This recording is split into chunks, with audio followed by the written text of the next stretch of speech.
Olá, bom dia a todos.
Olá mais uma vez, bom dia a todos. Muito obrigado por estarem presentes para mais uma aula de estudos práticos. Futebol, como combinado, a aula de hoje é essencialmente para vos ajudar no trabalho que vos tinha sugerido no final da aula de ontem para o dia de hoje. Por isso, estou ao vosso dispor para as questões que queiram colocar, para as dúvidas que tenham.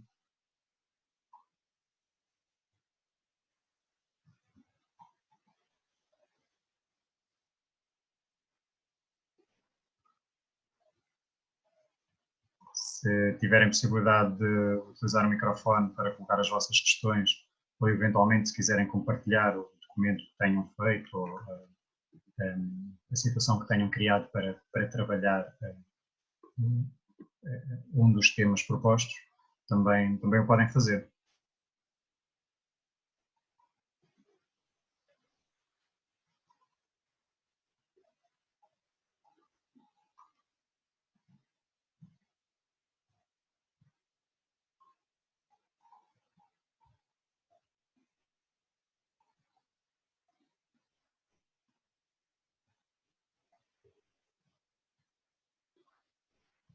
O Tiago diz aqui no chat que tem duas dúvidas.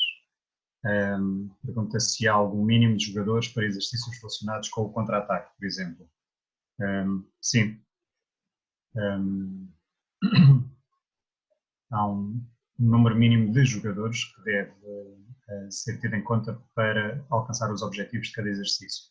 Se considerarmos neste caso o contra-ataque, que é uma situação de superioridade numérica do ataque relativamente à defesa, implica ter sempre pelo menos dois jogadores atacantes, um defensor, sugiro que tenham também um guarda-redes, porque o objetivo do contra-ataque naturalmente é aproveitar essa situação de vantagem para chegar rapidamente à baliza adversária e finalizar, marcar gol. Isto é o mínimo para poder trabalhar esta situação de contra-ataque. Quer dizer que é importante quando olhamos para um tema que temos para trabalhar, perceber quais são os requisitos que esse tema impõe para poder provocar os comportamentos que nós queremos solicitar nos jogadores. Neste caso, sendo uma situação de contra-ataque, falamos obrigatoriamente de uma situação de superioridade numérica, em que o ataque está em superioridade numérica em relação à defesa. Quer dizer que é importante existir aqui uma oposição, por isso a sugestão é que exista pelo menos um defesa, e depois, existindo um defesa, para haver superioridade em relação ao ataque, convém ter pelo menos 2 jogadores no ataque. Como estava a dizer há pouco também, sendo o objetivo do contra-ataque chegar rapidamente à baliza adversária para finalizar, parece-me importante também ter o guarda-redes e definir um espaço que permita também aos jogadores que vão realizar o contra-ataque poderem deslocar-se rapidamente para chegar à baliza. Por isso, creio que este espaço tem de ser sempre pelo menos superior a 20 metros em relação à baliza. Isto porque normalmente o contra-ataque tem lugar em termos espaciais também quando a equipa adversária está em posse de bola ou no seu meio campo ou até no meio campo da outra equipa, e por isso implica a recuperação de bola num espaço relativamente afastado da baliza adversária. Por isso convém ter sempre mais, neste caso, se estamos a falar de um campo de futebol de 11, bem mais do que 20 metros, e 20 metros já é uma referência mínima, já estamos essencialmente pouco para lá da grande área. A minha sugestão seria sempre pelo menos o meio campo para poder utilizar uma situação que permita trabalhar o contra-ataque. Não é? Depois, convém definirem também uma limitação em termos temporais para os jogadores perceberem que não têm o tempo todo disponível para realizar o contra-ataque. O contra-ataque é definido por esta situação de superioridade do ataque em relação à defesa, e esta situação de superioridade só acontece durante um tempo muito limitado. Se nós deixarmos passar mais tempo, perdemos esta situação de vantagem. Então podemos entrar numa situação de ataque rápido ou ter de entrar numa situação de ataque organizado. Neste sentido, têm pelo menos 2 alternativas, ou a possibilidade de entrarem mais jogadores para a equipa que está a defender, para poderem ter igualdade numérica ou até superioridade numérica da defesa, depende depois do que queiram fazer a seguir, ou então limitar efetivamente o tempo que os jogadores que estão a atacar têm para chegar à baliza adversária, para que de facto eles sintam a necessidade de vivenciar este comportamento de chegar tão rápido quanto possível à baliza adversária para aproveitar essa situação de superioridade numérica. Tiago, relativamente a esta primeira dúvida, não sei se ficou esclarecida, se pretende mais alguma informação que possa ser útil.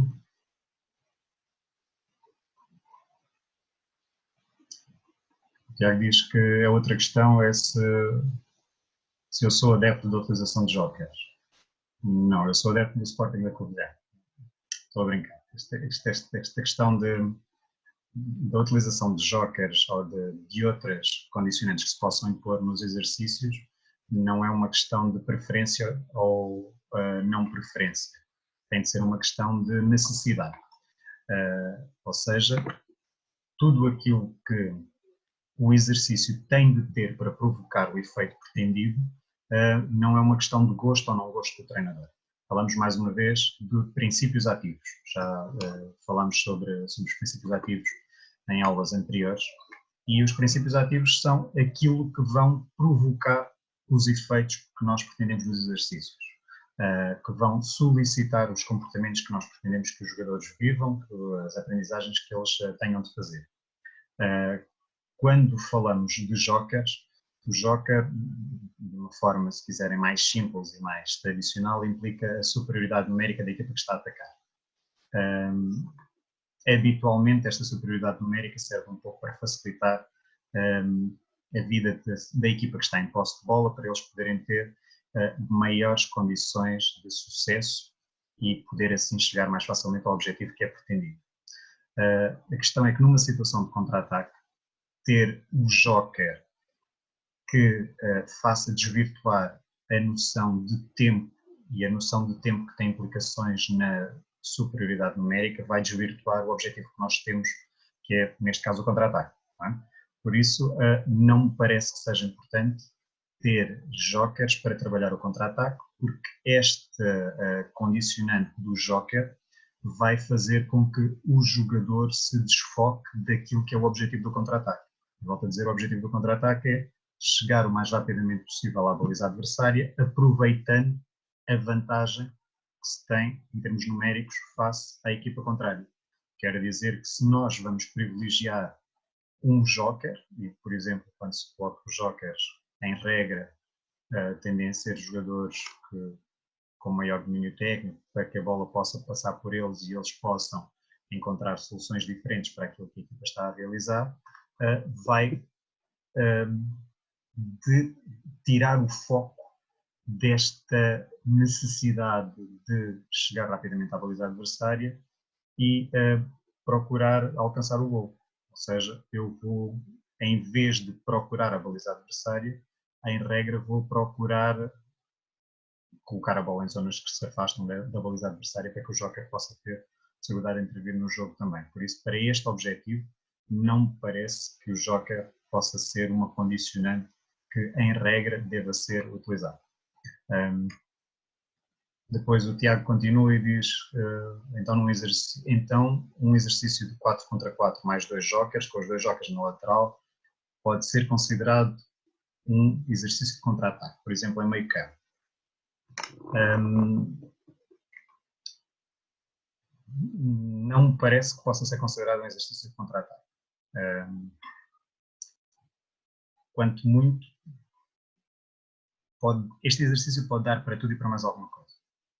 E o grande problema com a escolha dos exercícios é que se nós quisermos olhar apenas para o exercício, todos os exercícios nos permitem cumprir um objetivo, nos permitem cumprir, vários objetivos, e dependendo de algumas manipulações que nós podemos fazer, do espaço, da duração, do número de toques nas bolas na bola que os jogadores podem dar, de outras condicionantes que podemos alterar, eles podem fazer sobressair determinados objetivos que nós pretendemos.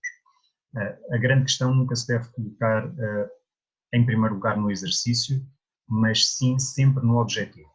Ou seja, a nossa preocupação deve ser sempre perceber o que é que queremos transformar nos jogadores, que aprendizagens é que queremos promover neles. E para promover essas aprendizagens, que princípios ativos é que o exercício que vamos criar tem de ter, para que então o exercício apareça como consequência da nossa necessidade e tendo em si os princípios ativos que nos permitam de facto fazer sobressair os comportamentos que pretendemos fazer vivenciar pelos jogadores. Não é? E muitas vezes aquilo que acontece é o inverter desta lógica, que é o treinador tem um exercício que viu, que gosta, que simpatiza, que acha que é interessante e independentemente de ele se ajustar ou não aos jogadores, realiza porque acha que aquele exercício é bom, porque viu a equipa X ou o treinador Y a utilizar aquele exercício, e se aquele treinador ou aquela equipa fazem aquele exercício com muita frequência e têm até resultados positivos, então a tendência natural é para replicar aquela mesma situação.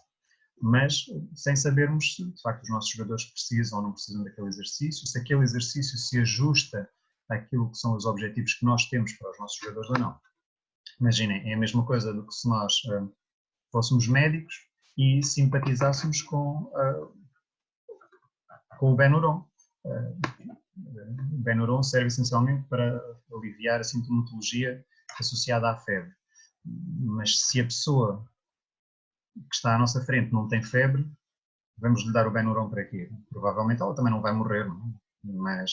Mas seguramente que também não irá tratar a patologia que ela tem, porque o princípio ativo daquele medicamento não vai provocar os efeitos necessários para resolver a patologia da pessoa.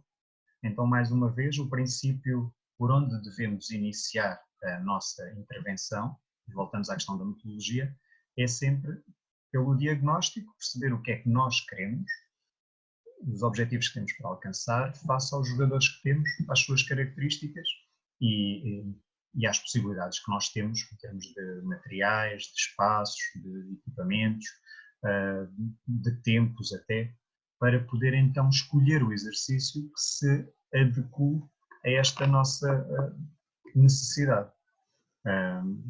Agora, quer dizer que praticamente todos os exercícios podem ser manipulados para alcançarmos os objetivos que pretendemos. Por exemplo, esta situação de 4 contra 4 mais 2 jokers, eu vou considerar aqui algumas variações nesta sugestão do Tiago para ajustarmos ao contra-ataque. Vamos partir deste 4 contra 4 com 2 jokers. Aquilo que me parece, e sem conhecer, sem definirmos de uma forma mais específica as características destes jogadores que estão aqui, mas vamos apenas considerar que são 4 jogadores que têm de, num espaço limitado, disputar a bola com outros 4 jogadores e existem mais 2 jogadores, considerando neste caso que jogam nas zonas laterais do terreno de jogo, que jogam da equipa que tem posse de bola. Se eu quiser privilegiar o contra-ataque, aquilo que eu faria era arranjava uma baliza, arranjava um guarda-redes fora deste espaço e dava como indicações para o exercício que tem de existir uma situação de posse de bola em que a equipa que está em posse de bola tem, por exemplo, de fazer 10 passos consecutivos sem a bola ser interceptada pela equipa adversária. A equipa que está em adversária, em inferioridade numérica, no momento em que recupera a bola, tem de rapidamente atacar a baliza para finalizar, contando com a ajuda dos 2 jokers. Ou seja, aquilo que eu estaria a privilegiar era uma procura por esta equipa que está em inferioridade numérica de recuperar rapidamente a bola, sabendo que quando recuperavam a bola, o seu objetivo não é fazer a posse de bola, fazer os 10 passos, mas é rapidamente chegar à baliza que está definida e finalizar aproveitando a situação de vantagem dos 4 contra 2. Aqui, se quiserem, até para limitar esta noção temporal, podia-se, por exemplo, definir um tempo, dependendo do espaço onde estamos a realizar, mas vamos imaginar que estamos a realizar um 4 contra 4 num espaço de 20 por 40 metros no meio campo e que a baliza está na linha de fundo desse mesmo campo de futebol de 11. E estes 2 jokers estão junto às linhas laterais. Quando eu falo 40 por 20, falo 20 metros de comprimento e 40 metros de largura.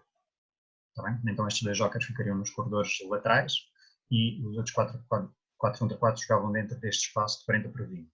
E assim que estes jogadores recuperassem a bola dentro deste retângulo, teriam de, com os 2 jokers, atacar rapidamente a baliza para poder finalizar, limitando aqui, por exemplo, o número de passos que eles podiam fazer entre eles para chegar à baliza adversária, ou até o tempo disponível que eles tinham para finalizar na baliza adversária. E creio que mais do que 8 segundos é demasiado para se poder finalizar, porque em regra uma equipa que realiza um contra-ataque não demora mais do que 6 segundos no meio campo até à baliza adversária. Por isso, eventualmente, dependendo do nível a que estamos a falar, mas mais do que 8 segundos, mesmo para a formação já é muito exagerado, porque depois não permite trabalhar esta situação do contra-ataque.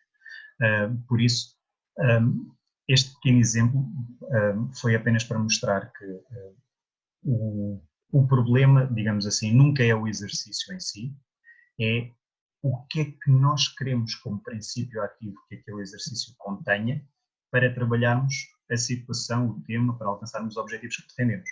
E aqui, como princípio ativo, aquilo que é fundamental para trabalhar a situação de contra-ataque é o que fazer quando se recupera a posse de bola.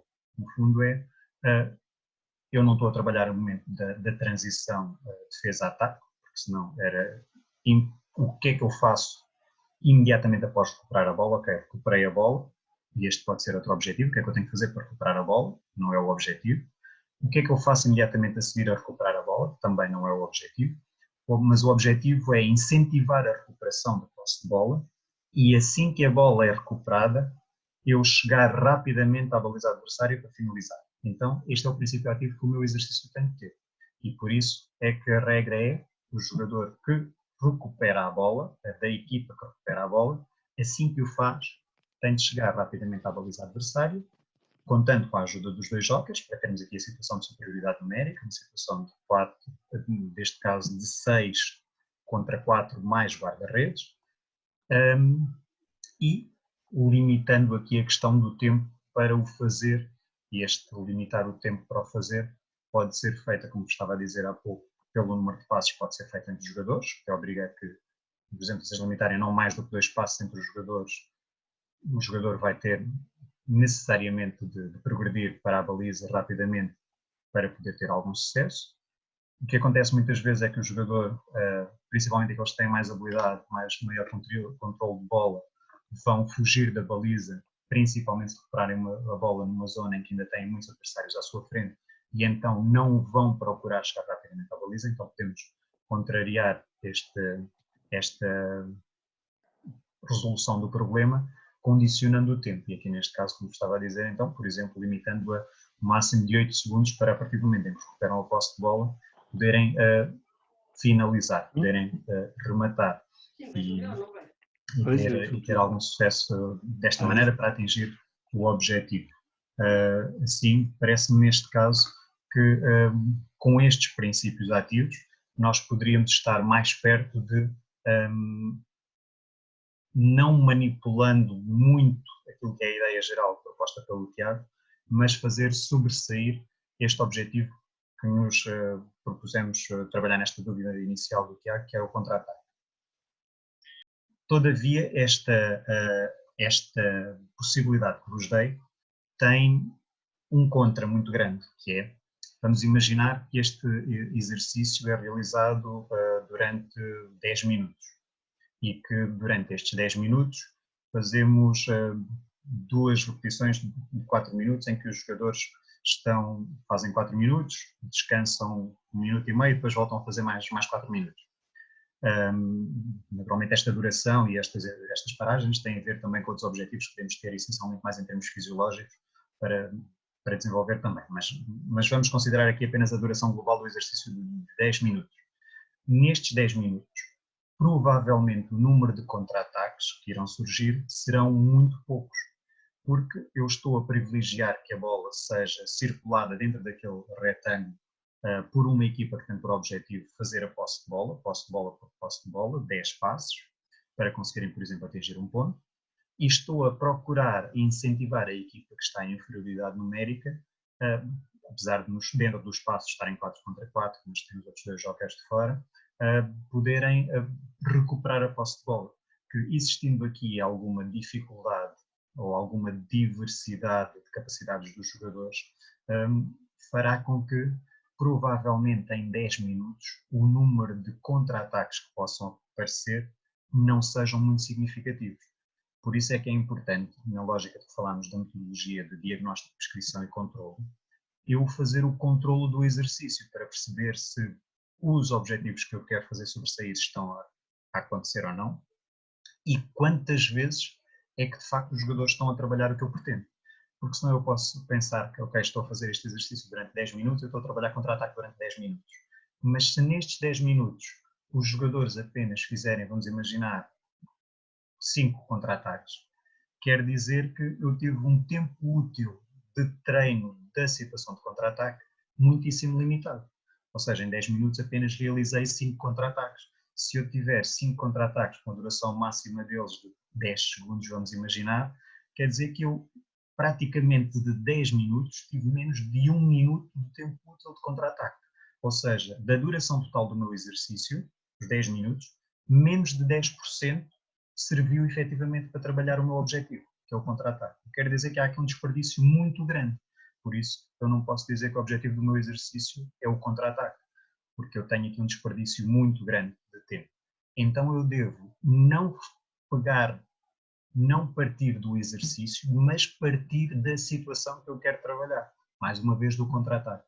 Se o que me interessa é chegar rapidamente à baliza adversária, aproveitando a situação de superioridade numérica para finalizar, eu posso e devo partir logo dessa situação, que é, ok, a bola sai dos jogadores que estão em superioridade numérica, e a partir do momento em que um deles toca na bola, eles têm X tempo para chegar à baliza adversária, como estava a sugerir há pouco, 6 segundos, 8 segundos, 10 segundos, vai depender do espaço e da idade dos jogadores e do nível de competência deles, como vos disse, ou então atores condicionantes, o número de passos que podem fazer entre eles, ou até o número de defesas que podem ter. Podem, por exemplo, começar primeiro num 4 contra 2 mais 2 jokers e depois passado 2 segundos entrar mais um defesa e passado mais um segundo entrar mais outro defesa.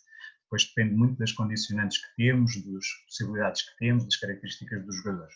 Mas se utilizarmos, por exemplo, esta lógica, não pervertendo muito aquilo, a situação do 4 contra 4 mais os 2 jokers, se eu obrigar a que o exercício comece sempre desta maneira, ou seja, a partir do momento em que o jogador toca na bola, mantendo ao mesmo este espaço de 20 metros de comprimento, por 40 de largura, com os 2 jokers nas laterais, e a partir do momento em que um desses jogadores toca na bola, o objetivo é chegar rapidamente à baliza adversária para poder finalizar e limitar o tempo que tem para o fazer, por exemplo, a 10 segundos.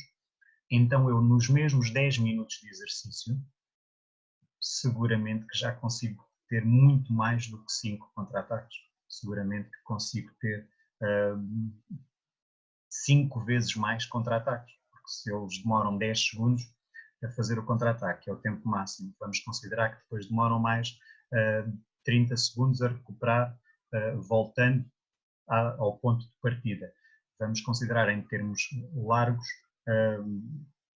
40 segundos para fazer esta situação. Então, quer dizer que em 10 minutos eu terei cerca de 13, 14, 15 situações de contra-ataque. Ou seja, apenas com esta pequena modificação, eu passei de 5 situações de contra-ataque para 15. Ou seja, eu tripliquei o tempo útil em que os meus jogadores estão a trabalhar o objetivo que eu pretendo.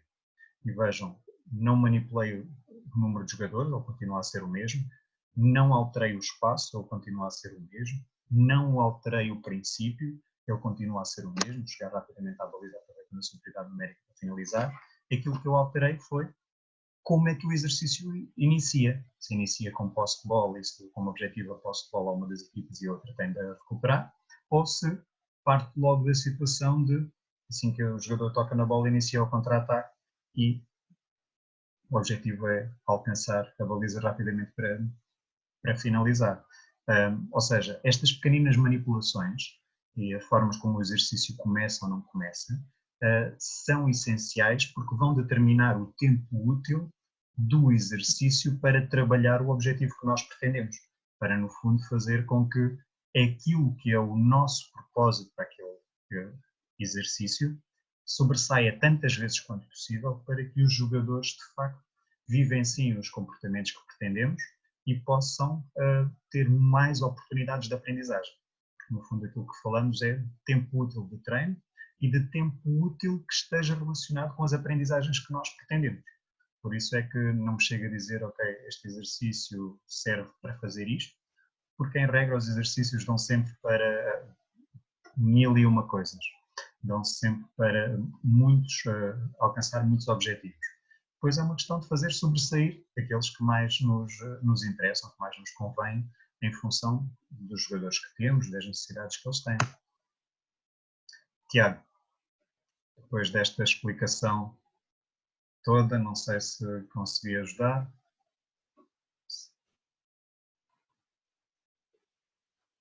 Ok, Tiago diz que está esclarecido. Havendo mais alguma questão, não tem problema, Tiago. Eu que agradeço a questão. Mais dúvidas, mais questões que queiram colocar? Professor, bom dia. André, bom dia. Eu ontem estive a pegar num exercício da grande penalidade. Surgiram algumas dúvidas, entre elas são estas. Primeiro, ofensivo e defensivo, escolhemos uma, certo? Ou seja, escolhemos um desses parâmetros? Ou podemos trabalhar os dois ao mesmo tempo?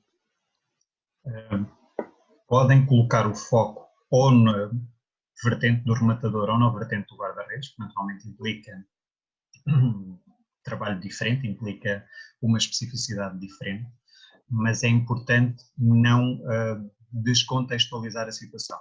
Ou seja, a grande penalidade é sempre uma relação entre dois jogadores, entre o guarda-redes e o rematador.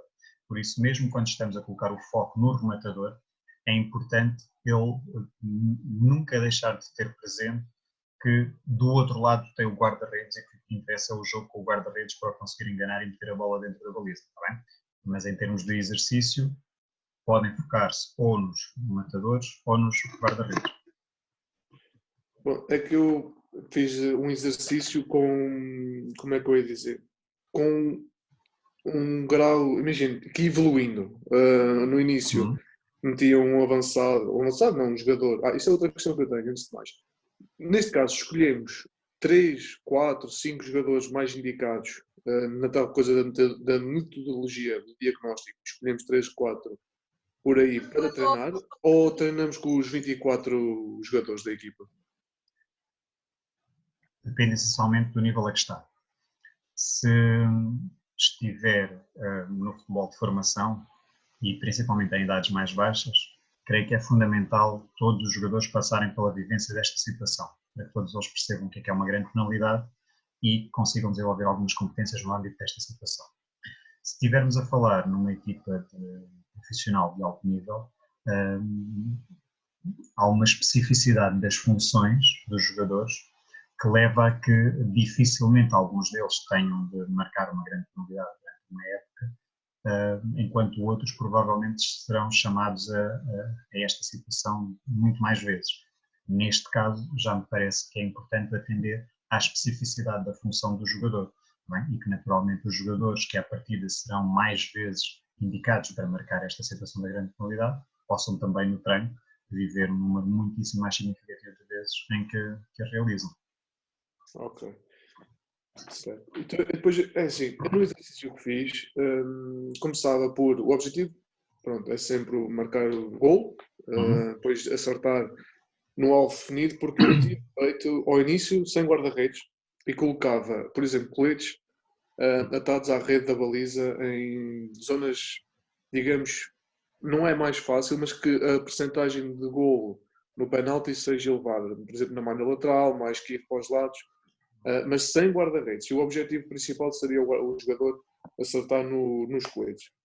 Numa outra fase, poderia colocar arcos nos vértices da baliza para treinar a precisão e a colocação do remate. E depois, numa terceira fase, aí sim, quando já percebesse que o jogador tivesse com essas partes dominadas, do remate, da precisão, e no acertar nos alvos, punharia um guarda-redes. Mas agora estava a dizer o professor que não podíamos sair do contexto de ter uma interligação entre o guarda-redes e o avançado. Não sei se... O ponto de partida deve ser sempre o diagnóstico. Ou seja, nós estamos a trabalhar a situação de grande penalidade e vamos nos focar no rematador.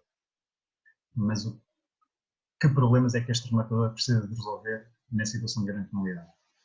É um problema essencialmente de precisão, ou seja, ele tem dificuldade em colocar a bola numa zona específica na baliza e por isso eu posso precisar de colocar o foco no treino da precisão. Se este for o problema do jogador e se nós quisermos privilegiar a precisão, então as duas primeiras situações que propôs estão corretas. Quer seja com colete, quer seja com arcos, no fundo aquilo que você está a privilegiar é uma referência visual que vai delimitar o sítio onde o jogador vai ter que colocar a bola. E no fundo o foco, este princípio ativo que você está a fazer sobressair no exercício, vai privilegiar a precisão do remate. Ok? É indiferente ser colete ou ser arco. É apenas uma questão de, se quiser, de estética. Porque no fundo você está a dizer ao jogador que aquilo é o sítio onde colocar a bola. Sim. Depois, se estiver a falar de um arco com 2 metros de diâmetro, é diferente de ter um arco com 50 centímetros de diâmetro. E aqui estamos a falar de níveis de precisão diferentes. Ok, eu posso estar a trabalhar o jogador para colocar a bola numa zona de mais ou menos 1 metro à volta do poste. Eu posso estar a treinar o jogador para colocar a bola a passar 5 centímetros junto ao poste. E isto vai depender depois, naturalmente, do nível do jogador e daquilo que é o seu domínio técnico para conseguir colocar a bola com estes diferentes níveis de precisão. Mas, se o problema dele for a precisão, se nós quisermos trabalhar a precisão, então está correto privilegiarmos estes exercícios. Se o problema do jogador estiver essencialmente ao nível da relação com o guarda-redes, ou seja, perceber quais as possibilidades que o guarda-redes tem de se deslocar na baliza e conseguir colocar a bola num sítio na baliza que permita ao guarda-redes demorar mais tempo chegar lá para interceptar, para defender, então aqui eu já tenho de ter o guarda-redes, porque se eu não tiver o guarda-redes, eu não tenho o princípio ativo do exercício que me vai fazer sobressair o que eu pretendo para poder ajudar o jogador a resolver este problema, que é a relação com o guarda-redes. Por isso é que eu não sou muito adepto da lógica das, como se chamam, progressões pedagógicas, porque sinceramente não percebo muito bem o que é que são essas questões das progressões pedagógicas quando nós falamos de individualização. Quando falamos de individualização, não existem progressões pedagógicas. Existem exercícios que se adaptam ou não às necessidades das pessoas. Só existem progressões pedagógicas quando nós queremos massificar. Isto é, quando eu não sei quem é o jogador, nem estou preocupado em perceber quem é o jogador, quando eu quero arranjar um exercício que serve para muitos jogadores. Imagine, se eu tiver um grupo de 20 jogadores e quiser que todos eles passem pela situação da grande penalidade, então é muito mais fácil para mim criar 3 progressões pedagógicas, chamemos-lhe assim, ou seja, 3 níveis de dificuldade do exercício em que todos os jogadores passam por estes 3 níveis de dificuldade e se são níveis de dificuldade diferentes, por uma questão de lógica, eu começo do mais simples para o mais difícil, para que, por um lado, aqueles que são mais habilidosos consigam chegar ao mais difícil e também ter sucesso, por outro lado, para aqueles que são menos habilidosos e têm mais dificuldades, possam pelo menos ter algumas condições de sucesso e realizar os primeiros que são um pouco mais fáceis, mesmo que não consigam fazer os exercícios seguintes. Ora, quando nós passamos de uma lógica de massificação para uma lógica de individualização, isto é, em que já não me interessa o exercício por si, mas me interessa perceber quem é o jogador, que problemas é que ele tem e como é que eu posso ajudar a melhorar as suas capacidades ou a resolver os seus problemas, então aqui eu já não falo de progressões pedagógicas, eu falo de princípios ativos que o meu exercício deve ter para cumprir os objetivos que eu tenho. Vejam, progressões pedagógicas era a mesma coisa que se os nossos colegas da medicina também quisessem, não sabendo muito bem os efeitos dos medicamentos, vamos generalizar um medicamento qualquer para ver se as pessoas que o tomam não têm muitos efeitos colaterais, se não morrem muitas quando o tomam, e mesmo que não melhorem, que pelo menos não lhes faça muito mal. Ora, hoje em dia, a própria medicina já começa também a evoluir para uma identificação daquilo que são os agentes patogénicos, os vírus, as bactérias, etc. Quais é que são as suas características para se poder encontrar um medicamento, uma vacina, o que quer que seja, que de facto vá ao encontro dessa especificidade. Vejam esta dificuldade que estamos agora a atravessar com esta situação de pandemia, em que o grande problema não é encontrar um medicamento genérico qualquer que toda a população possa tomar e que possa fazer voltar à vida normal. Hoje as pessoas já não andam atrás disto, hoje as pessoas andam à procura de um medicamento específico para aquele vírus específico. E vejam a dificuldade tremenda que está a existir em perceber o que é um vírus, a perceber como é que ele funciona e perceber como é que nós encontramos uma forma de o combater. Agora, se isto é este nível de dificuldade tão grande para um ser microscópico como um vírus, quando nós falamos ao nível do homem, que naturalmente é um pouco, pelo menos pelo que nós julgamos saber, um pouco mais complexo do que o vírus, imaginem a dificuldade que é e a complexidade que é. Ou seja, passando esta lógica para aquilo que é a nossa intervenção ao nível do desporto e muito em particular ao nível do futebol, a lógica da massificação, através de progressões pedagógicas em que nós partimos de exercícios mais simples para outros mais complexos, no fundo fazem com que nós desperdicemos pessoas, porque eu estou a atirar para uma média de uma população com estas progressões pedagógicas que vou deixar de fora aqueles que são muito bons e aqueles que são muito maus, partindo do princípio que a média é a maior parte da população. Mas todos nós conhecemos aquela história da anedota da média dos 2 frangos, não é? Se eu e o André, em média, tivermos 2 frangos e o dividirmos, a média dá 1 frango para cada um de nós. Mas o André pode ser mais comilão em comer os 2 frangos e eu não como nenhum. Mas, estatisticamente, a média pode-nos dizer que cada um de nós comeu 1 frango. Não é? Ou seja, aqui podemos ter exatamente o mesmo problema e por isso é que eu sou adepto da individualização, muito em particular no desporto e muito em particular no futebol, apesar de ser um desporto coletivo e naturalmente ter aqui ainda muito este condicionamento do imaginário que estamos a gerir um grupo, que é difícil individualizar, porque os jogadores não gostam muito de ser tratados de maneira diferente, etc. Daquela conversa que muitas vezes se ouve por aí, que acho que é um pouco mito. Por isso é que, mais uma vez, creio que o ponto de partida deve ser a nossa ferramenta da metodologia que utilizamos. É diagnóstico, prescrição e controle. Então vamos começar pelo diagnóstico. E por isso é que é importante, nesta situação de grande penalidade, ou noutra situação qualquer, eu começar por definir um cenário.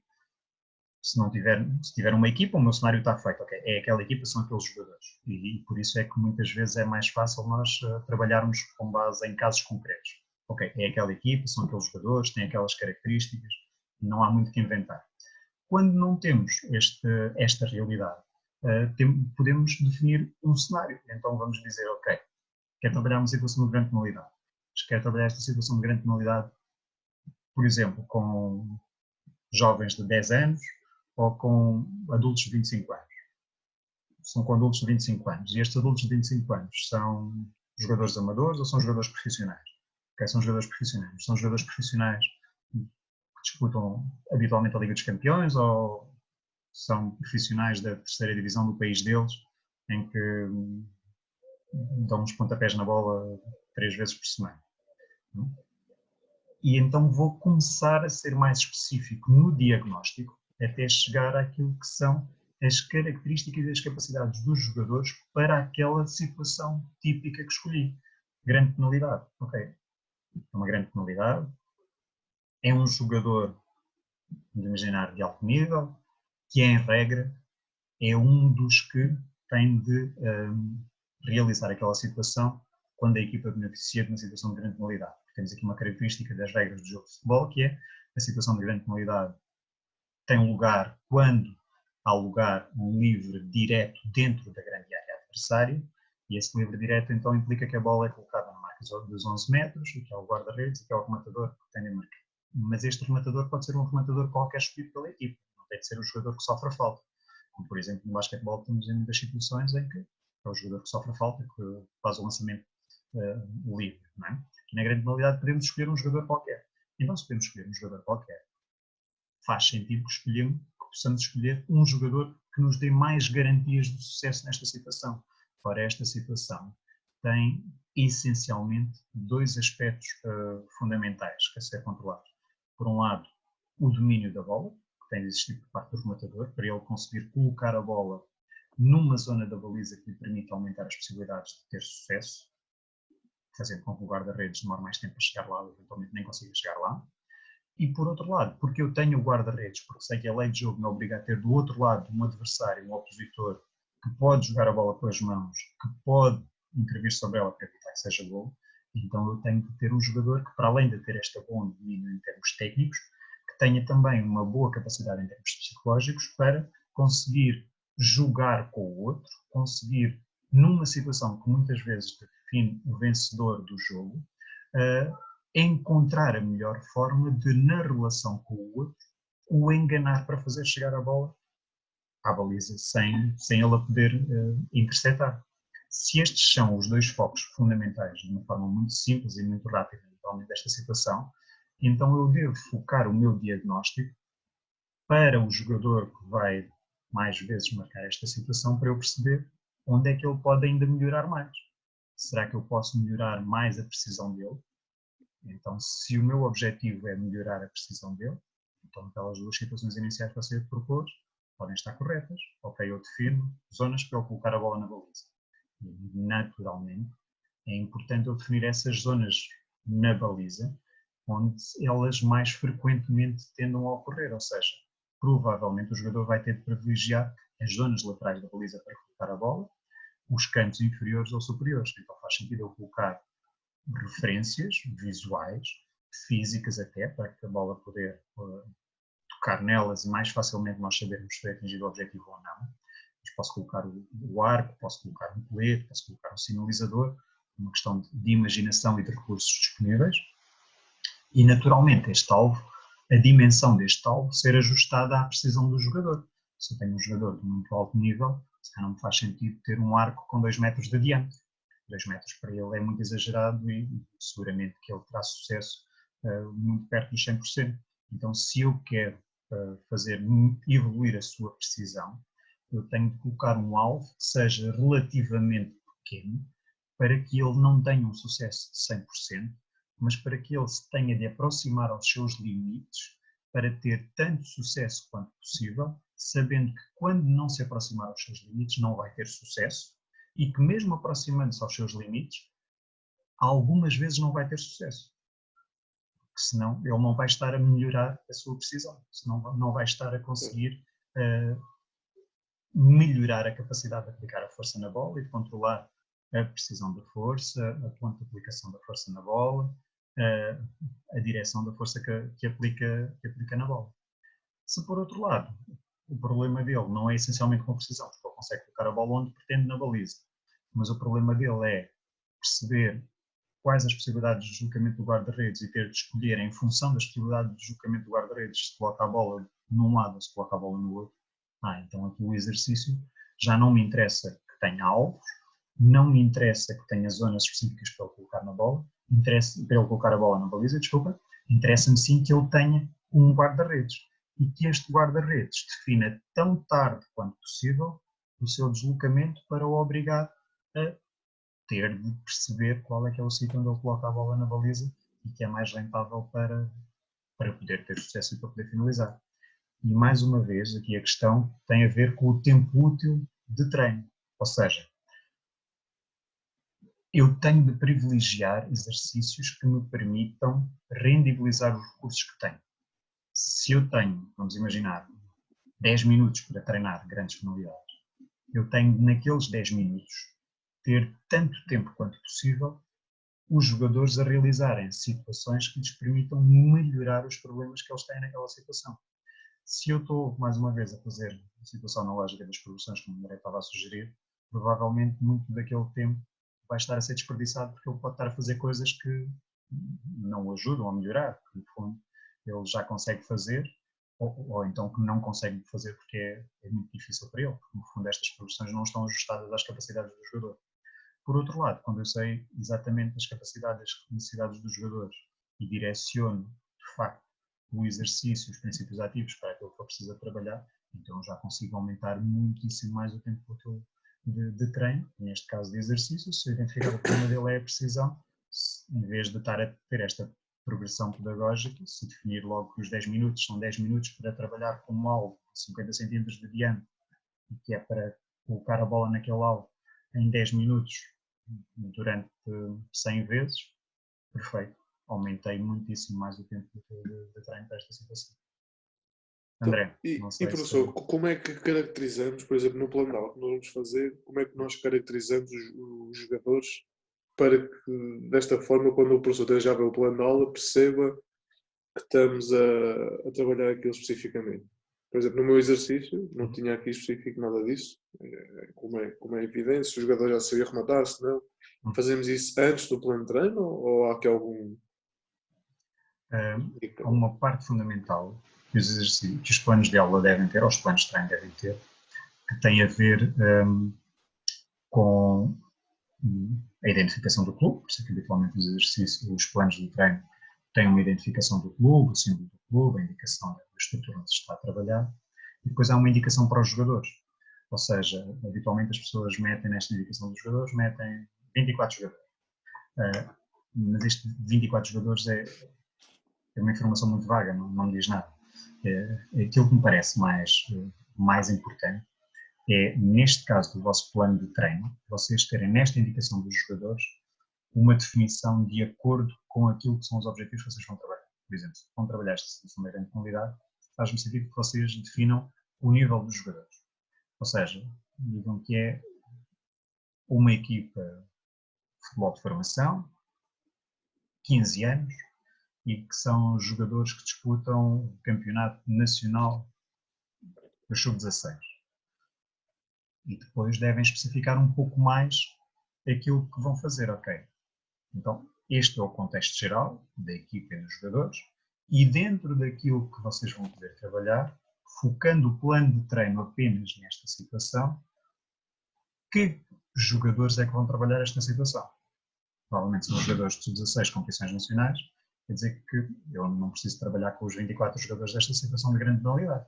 Eu vou privilegiar, provavelmente, meia dúzia, um pouco mais de jogadores para melhorar esta situação de grande penalidade. E então aqui já importa vocês especificarem, dizendo, por exemplo, o jogador X é um jogador que é médio centro, que tem este tipo de características psicológicas, que é altruísta, que gosta de ajudar a equipa, que não tem problemas em lidar com a pressão e que assume habitualmente o jogo.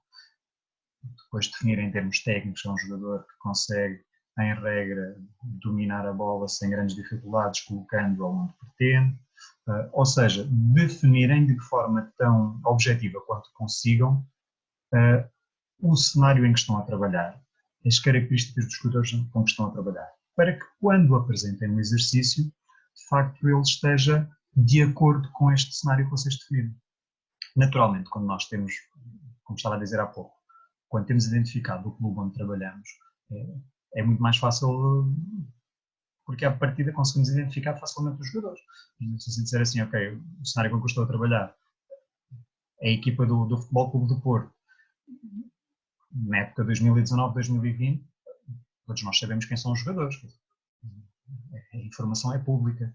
Depois precisa dizer, ok, vou trabalhar a grande penalidade e vou privilegiar os jogadores style para trabalhar a grande penalidade. Mas a maior parte das características dos jogadores, desses jogadores, são características públicas e que todos nós conseguimos ter acesso e consegue-se identificar se o exercício pode estar de acordo com as características dos jogadores ou não. Por isso, quando nós não temos este cenário objetivo definido, é muito mais difícil percebermos se o exercício se adequou ou não, porque o exercício, volto a dizer, só tem sentido quando nós sabemos a quem é que ele se dirige. Porque o mesmo exercício pode servir para uns jogadores, mas pode não servir para outros jogadores. Pode ser muito mais adaptado ou adequado para a formação, mas para o futebol sénior pode já não ter interesse, não ter utilidade. Não?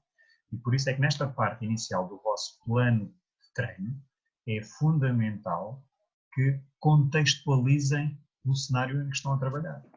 A equipa, os jogadores, definam algumas características destes jogadores para que se perceba depois a coerência dos exercícios que vocês propõem para aquelas características daqueles jogadores com que estão a trabalhar. André, Okay. não sei se... Sim, essa é a escolha. Tenha mais uma ou duas, se não for... Força, sem problema. Neste caso, o professor deu aqueles temas todos e eu escolhi a bola parada. Mas eu não tenho que fazer um treino de 60 minutos para a bola parada. Tem. Ou seja, é os 60 minutos para aquele... Exatamente. Então, neste caso, em vez de ter uma progressão no exercício, eu posso fazer vários exercícios e continuo a fazer só para até aquela dúzia de jogadores ou aquela seleção de jogadores específicos, caso seja profissional, neste caso, contextualizando. Sim, tal e qual. Imagina a dificuldade que muitos treinadores estão a viver agora neste momento, em que começam a retomar os treinos e têm começado de forma individualizada. Agora parece que já ontem algumas equipas já começaram algum trabalho mais coletivo com os jogadores, mas este trabalho coletivo muito limitado também ao número de jogadores. Ou seja, no fundo, algumas equipas estão agora a começar de facto a fazer uma individualização do treino. Porque até aqui essa individualização era um pouco mascarada, quer dizer, já conseguiam ter alguns dados individuais dos jogadores, mas quando se chegava ao exercício aquilo normalmente era chapa 5 para todos. Depois havia ali uma especificidade para o plano X ou para o plano Y em função da função dele, da posição dele ou das características dele. E agora, apesar de toda esta situação de pandemia, tem algumas vantagens. Uma das vantagens, de facto, é obriga-nos a fazer esta individualização do treino. Porque se eu não posso trabalhar com muitos jogadores, se eu tenho de trabalhar com grupos muito reduzidos ou com no limite até individualmente com os jogadores, então quer dizer que eu tenho de procurar não, eu só posso individualizar o treino. Por isso, aquilo que vos estou a propor é difícil, e eu reconheço que é difícil, que é propor um plano de treino para, para um grupo de jogadores que vocês vão ter de definir e procurando individualizar aquilo que vai ser trabalhado com aqueles jogadores. Agora, é perfeitamente possível trabalhar durante 90 minutos a grande penalidade com um jogador, com 2 jogadores. É difícil em termos de motivação ou pode ser difícil em termos de motivação do jogador? É provável que crie alguns desafios, sim, mas esse é o nosso desafio enquanto treinadores. É encontrar situações que permitam aos jogadores manter-se focados, manter-se empenhados, manter-se motivados para trabalhar aquilo que têm de trabalhar. E, naturalmente, quando nós falamos de um plano de treino, por exemplo, com a duração de 90 minutos, eu não tenho 90 minutos de tempo útil de treino. Eu tenho que considerar os momentos da pausa, os momentos da instrução, os momentos para o jogador descansar, para recuperar eu, no fundo, num treino com esta duração, eu falo de 50 minutos, eventualmente um pouco mais do tempo útil de treino. Se eu falar de um plano de treino de 60 minutos, eu já não posso ter apenas 20 minutos ou 25 minutos de tempo útil de treino, um pouco mais. Mas naturalmente, que vai ter implicações nos exercícios que eu vou escolher, porque a duração dos exercícios tem também aqui implicações, e na capacidade que estes exercícios têm, através da sua repetição, de manterem os jogadores focados e empenhados em trabalhar aquilo que de facto são os objetivos que eu tenho para aquele treino especificamente. Ok. Ok. Então, e só para finalizar, professor, se me podia voltar, eu sei que explicou ontem, mas se podia voltar a explicar o que eram os indicadores na construção do plano de treino e os conteúdos. Se os indicadores é quando o que nós queremos melhorar, mas acho que isso deve ser o comportamento. E não percebi muito bem os conteúdos e os indicadores, professor, se puder.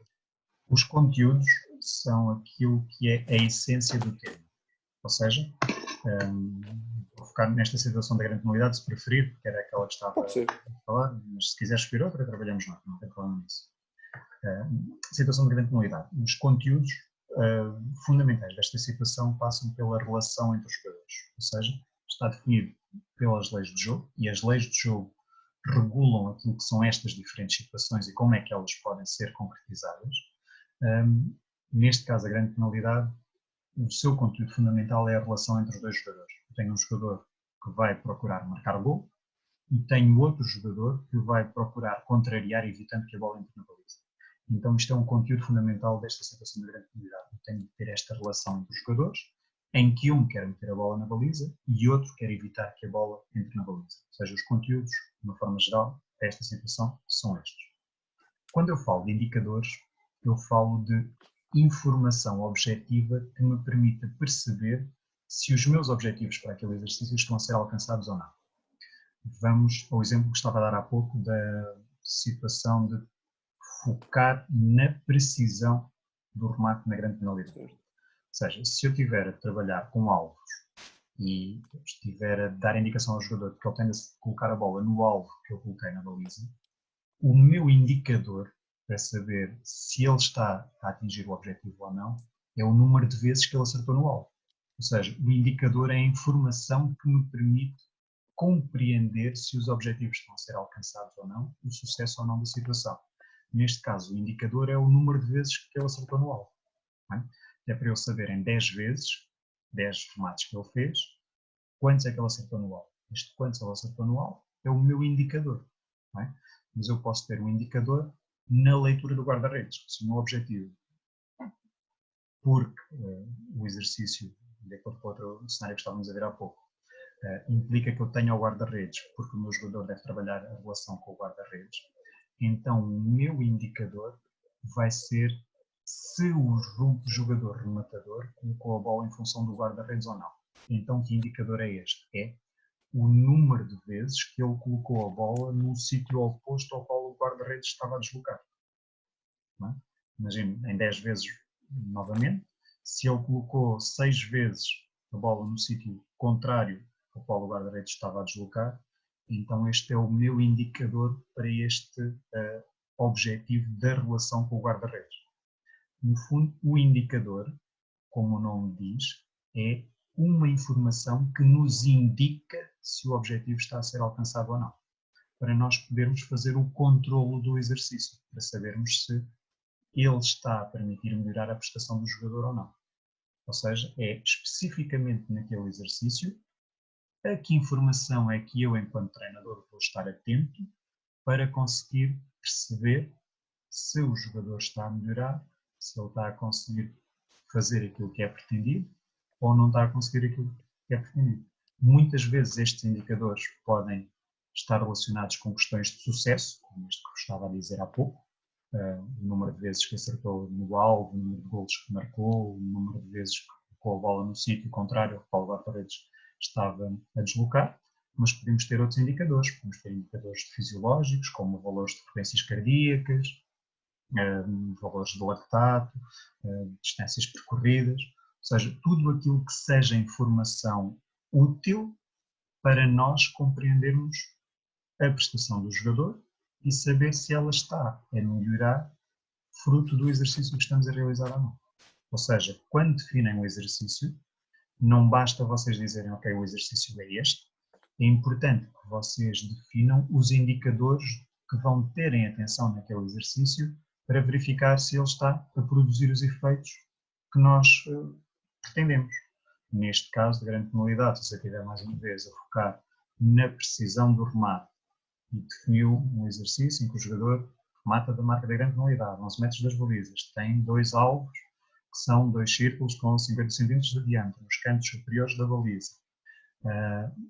Deve definir como indicador o número de vezes que ele acertou no alvo. Não é? Este é um indicador importante para você saber se depois deve trabalhar com base em cenários, já imagino. Faz as primeiras 10 repetições. Se nas primeiras 10 repetições, neste indicador, ele só acerta uma vez no alvo, quer dizer que você tem de fazer qualquer coisa que é diferente do que se ele nestas mesmas 10 vezes acertar 10 vezes no alvo. Se ele acertar 10 vezes no alvo, quer dizer, provavelmente aquele seu alvo está desajustado. Provavelmente pode ter passado dos 50 cm para 20 cm, ou para 30, ou uma coisa mais pequena. Mas se ele só acerta uma vez no alvo, quer dizer que provavelmente aqueles 50 cm estão desajustados ao contrário. Ou seja, você, em vez de ter o alvo daquele tamanho, vai ter de aumentar aquele alvo, porque a precisão dele não está de acordo com o que você entendia que eram as capacidades dele.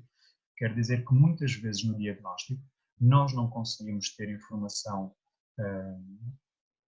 com grande garantia, grande fiabilidade, e por isso é que este processo nunca está terminado. Nós estamos permanentemente a fazer o diagnóstico, estamos permanentemente a reajustar a nossa intervenção em função da informação que vamos recolhendo. E por isso é que estes indicadores são relevantes, que é para percebermos se precisamos de ajustar ou não o exercício e como é que fazemos este ajuste ou não do exercício. Então aquilo que eu espero que vocês tenham no vosso plano de treino é, quando estão a fazer o exercício, terem previstos indicadores e informação que vão recolher sobre a prestação dos jogadores naquele exercício e, em função dessa informação, definirem alternativas, ou seja, dizerem assim, se o jogador revelar indicadores neste sentido, o que eu faço a seguir é isto. Se ele revelar indicação noutro sentido, o que eu faço depois é isto. Naturalmente, o nosso plano de treino tem de ter sempre estes cenários alternativos. Dificilmente vamos ter um plano de treino em que nós começamos do minuto 1 ao minuto 90 da mesma maneira e tudo corre como nós planeamos. Ou planeamos muito mal, ou estamos a dar um treino muito mal. São estas duas hipóteses. Normalmente os planos de treino têm de ter sempre esta previsão de possibilidades, de cenários, e mesmo muitas vezes elas não estavam previstas e nós no momento vamos ter de adaptar e ter de ajustar. Mas é importante para este vosso trabalho que vocês tenham nesta lógica de próximos exercícios ou próximas situações que vão realizar, elas vão ser realizadas em função do quê? E esta função do T são os indicadores, são as informações que vocês vão recolher sobre a prestação dos jogadores. Ok. Estou esclarecido. Ok. Muito obrigado, senhor. Nada. Ora é essa. Qualquer dúvida, qualquer questão, e pode expor. E outras pessoas. O tema que eu escolhi foi um canto ofensivo no qual devia ser executado ao longo de uma época, tanto a nível de uma equipa sénior como na formação, mais especificamente em futebol de 7, no qual também penso que no futebol de 7 acho que é o exercício mais adequado porque tem menos jogadores. Posso aqui meter então a tela?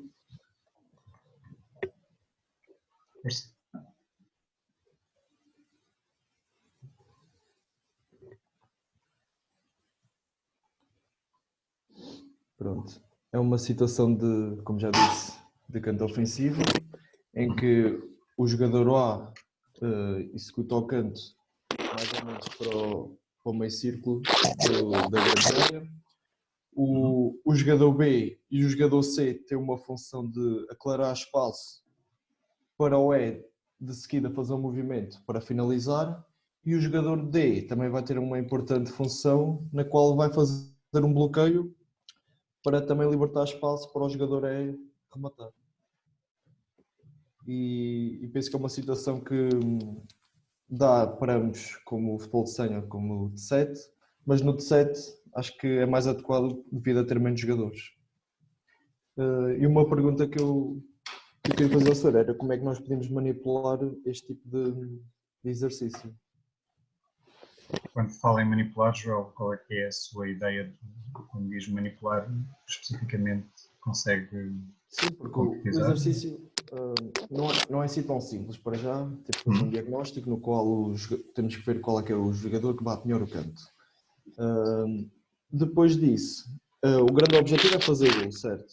Mas este exercício pode ter contras, porque pode haver contra-ataque, certo?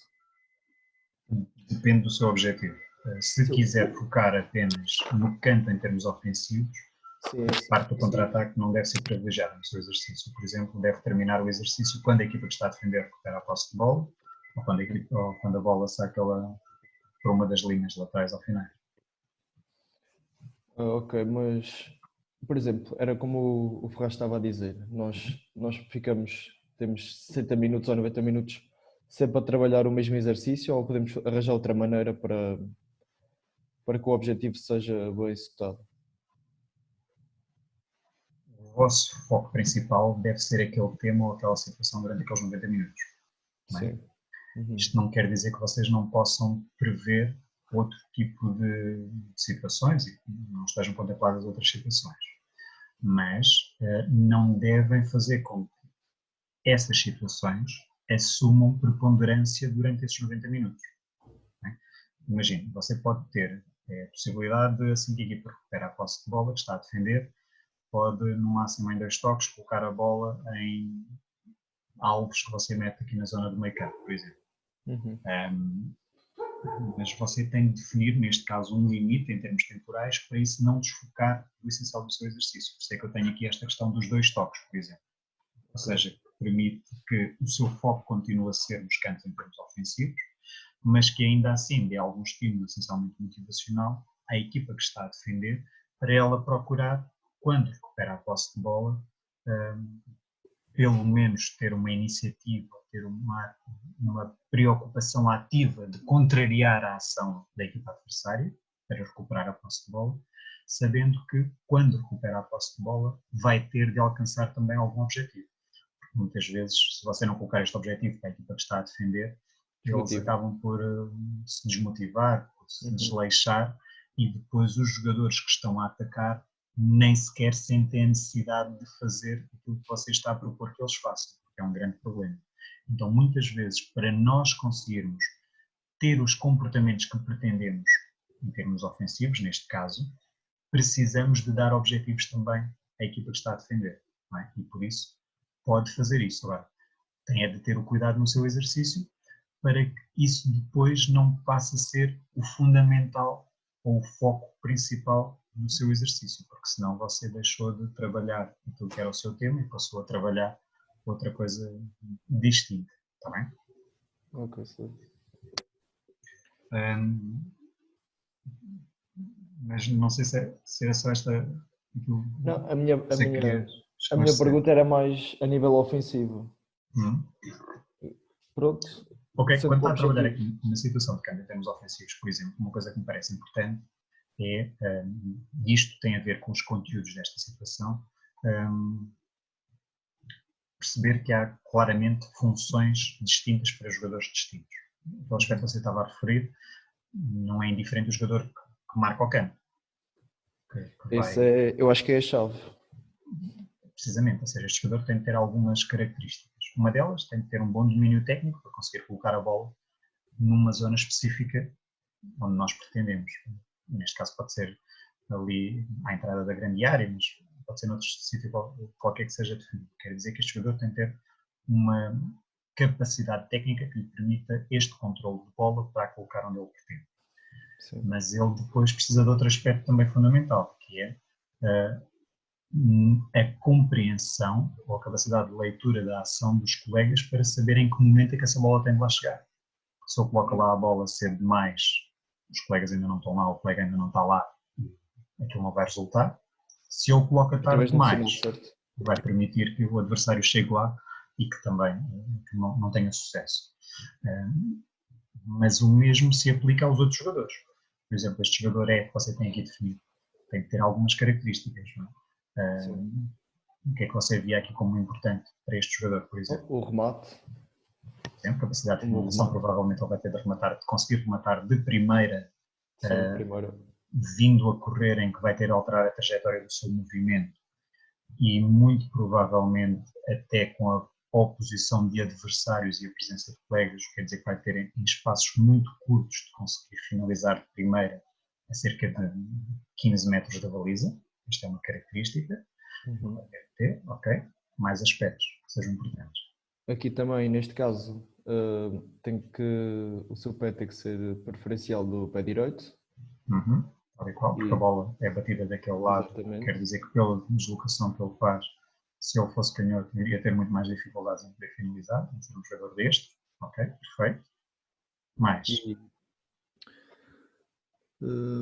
Também vai ter que ter noção de quando é que o jogador A vai executar o canto e também quando é que os jogadores B, C e D vão fazer os seus movimentos. Exatamente. Então, porque aqui ele vai ser o último a agir. É. Basicamente, ele é o último, acho que é o último a fazer o movimento. Depende de duas coisas.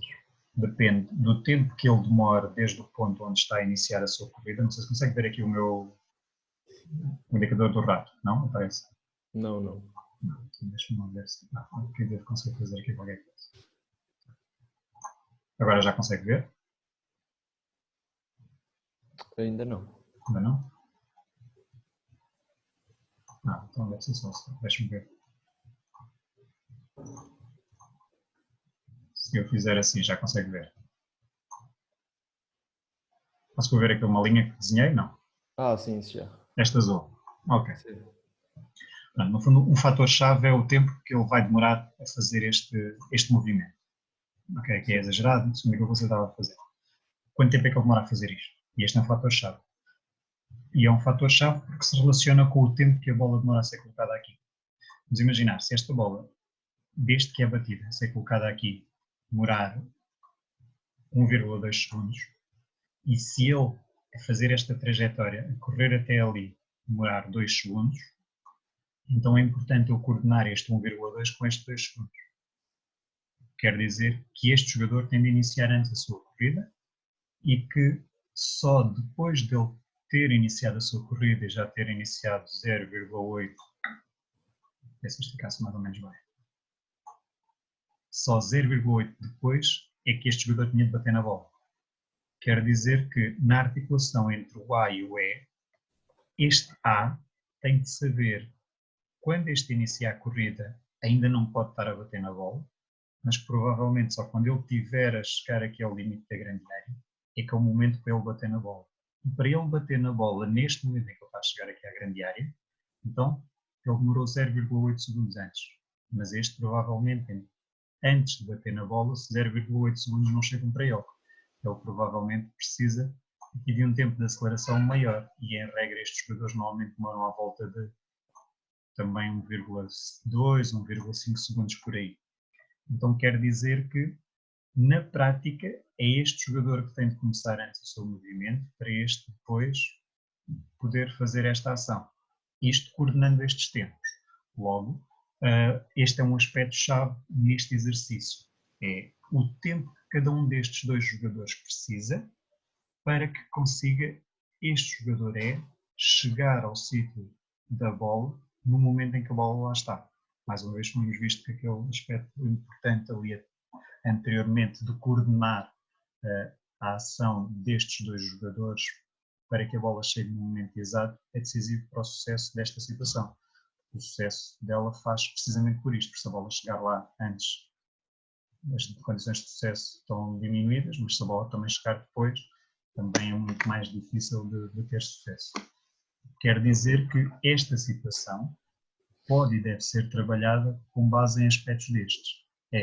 Você tem aqui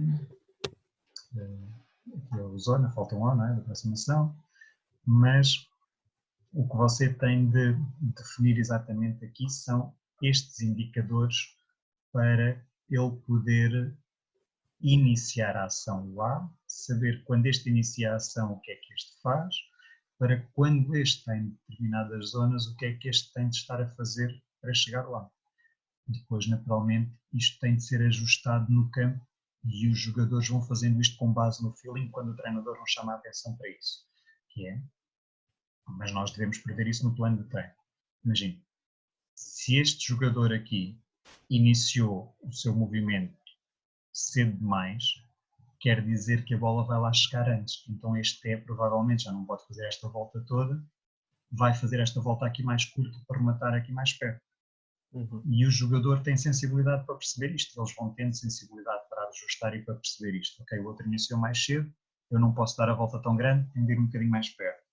Ou o outro ainda não iniciou mais tarde, e eu tenho de começar a minha volta mais cedo, porque o defesa veio atrás de mim, percebeu que era eu que ia para finalizar e veio na marcação. E como o meu colega ainda não veio bloquear aqui o defesa, eu tenho de fazer a volta maior. Esta volta maior é para compensar este tempo, porque este ainda não percebeu isso.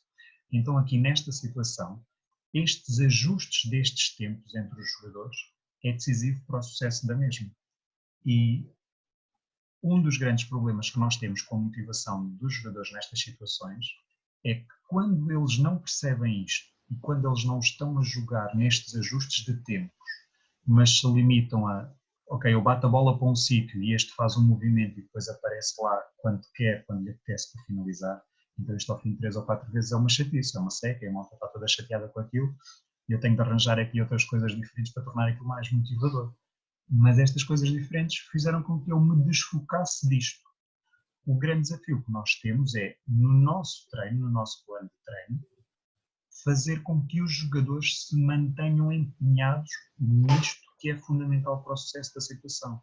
É quando é que este inicia a ação e quanto tempo é que demora a iniciar a ação, quando é que este deve iniciar a sua ação e quanto tempo é que ele demora a iniciar a sua ação, como é que eles se coordenam e como é que eles estabelecem até estratégias de comunicação para se poderem coordenar.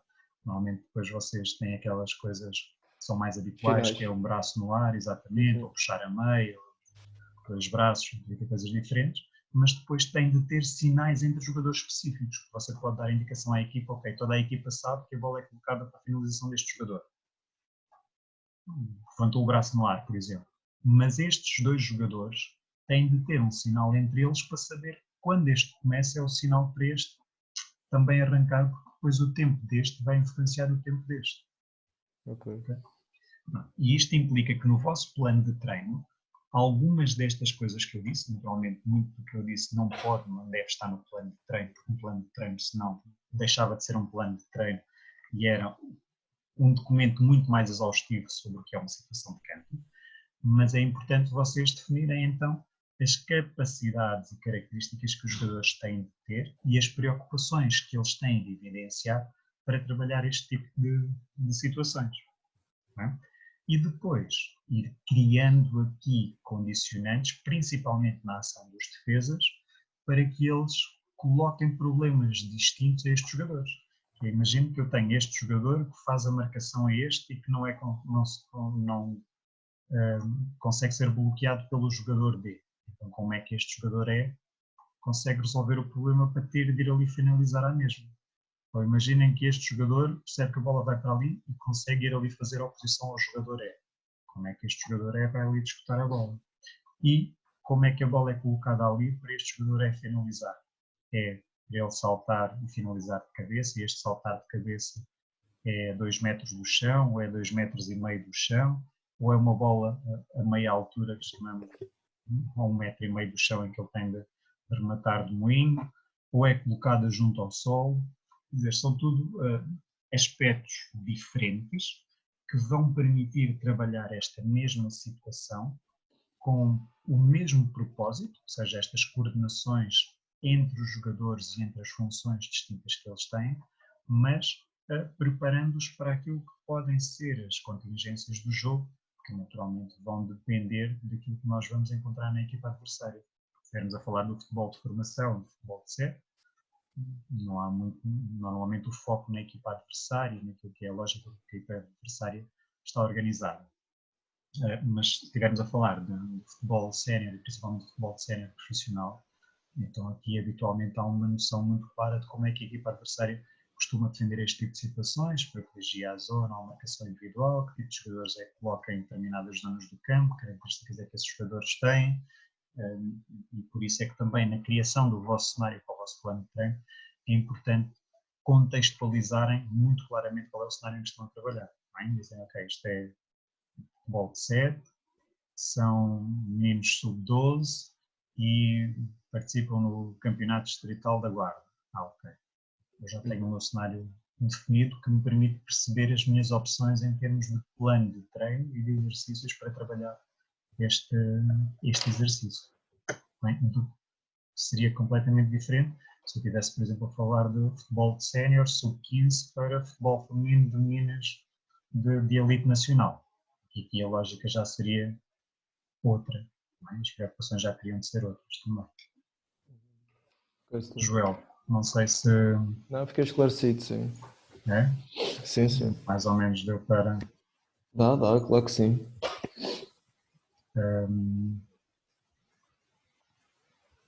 Ok, agora...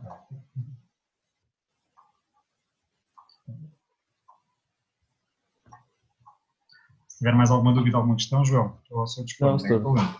Está tudo bem, obrigado. É? Ok. Ok.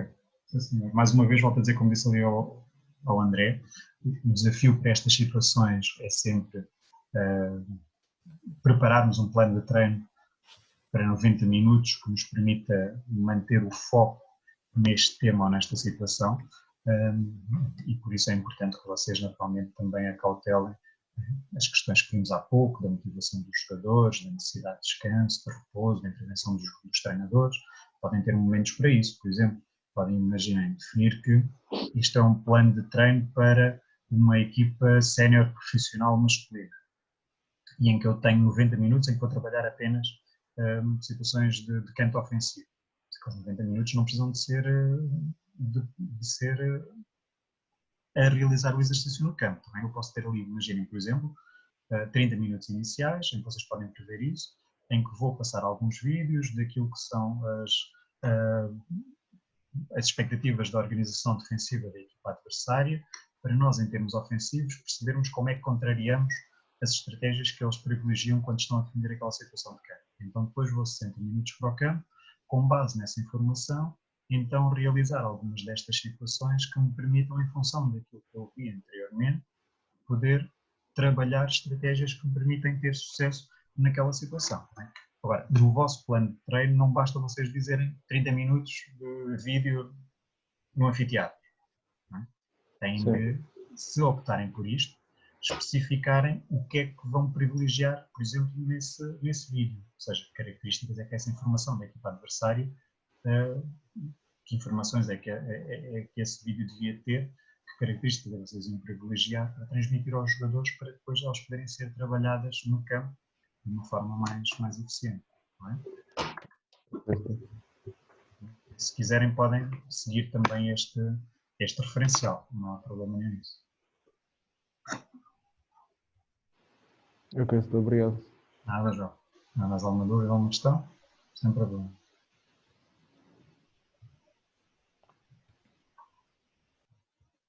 Mais dúvidas, mais questões que queiram colocar?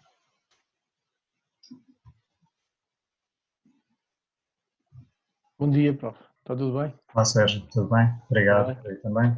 Está tudo. Eu tenho aqui um exercício de transição ofensiva. Uhum. Não sei se consigo. Partilhar. Não sei se consegue ver, prof. Sim, sim, estou a ver. No PowerPoint, não é? Sim.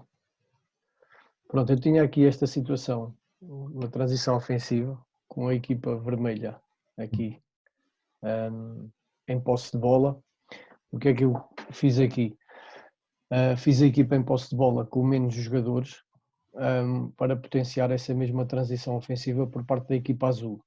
Estando a equipa azul com maior número de jogadores, consegue roubar mais vezes bola e fazer essa mesma transição. O que é que eu tinha aqui definido? Fazer esta transição para estes espaços que tenha amarelo, que seria uma transição de profundidade. Inicialmente poderia-se fazer um 2 para 0 ou 2 para guarda-redes. Depois colocaríamos aqui um 2 contra 1 com defesa cá da equipa vermelha. Limite, por exemplo, o objetivo para ser uma transição ofensiva na profundidade ser, por exemplo, a 3 toques, ou, como o professor estava a falar há bocado, em termos de segundos, limitar se é uma transição, não é? E ofensiva, principalmente na profundidade, quanto mais rápido chegar à baliza adversária, mais eficácia teria. Portanto, por exemplo, definir aqui um dos objetivos seria ou o limite de número de toques, não é? Ou de passes, ou então por tempo. Definirmos aqui um limite de tempo para que haja situação de finalização por parte da equipa aqui identificada como azul. Nesse caso aí seriam os objetivos, não era? Ou nesse caso, para fazermos este tipo de exercício, o objetivo seria a finalização com limite de tempo ou limite de toques. Portanto, isso seria o objetivo, não é? Seria definido isso como objetivo? Ou em termos de... Depois os indicadores que eu teria aqui seria se realmente os atletas fariam o exercício nesse tempo proposto, para depois alterarmos isso ou não, se os jogadores conseguiriam fazer esse tipo de transição naquele número de passes que estavam pré-definidos. Portanto, isso aí seriam indicadores que podíamos tirar para depois melhorar o treino ou para fazer uma adaptabilidade ao treino, não? Sim, é uma possibilidade, mas aqui a minha dúvida prende-se com o ponto de partida. Naqueles temas, naquelas situações que eu propus, este exercício encaixava-se em qual? Pois é, na parte da transição ofensiva. Em termos de organização defensiva, em termos partíamos de uma organização defensiva, mas depois o objetivo era a transição ofensiva numa profundidade.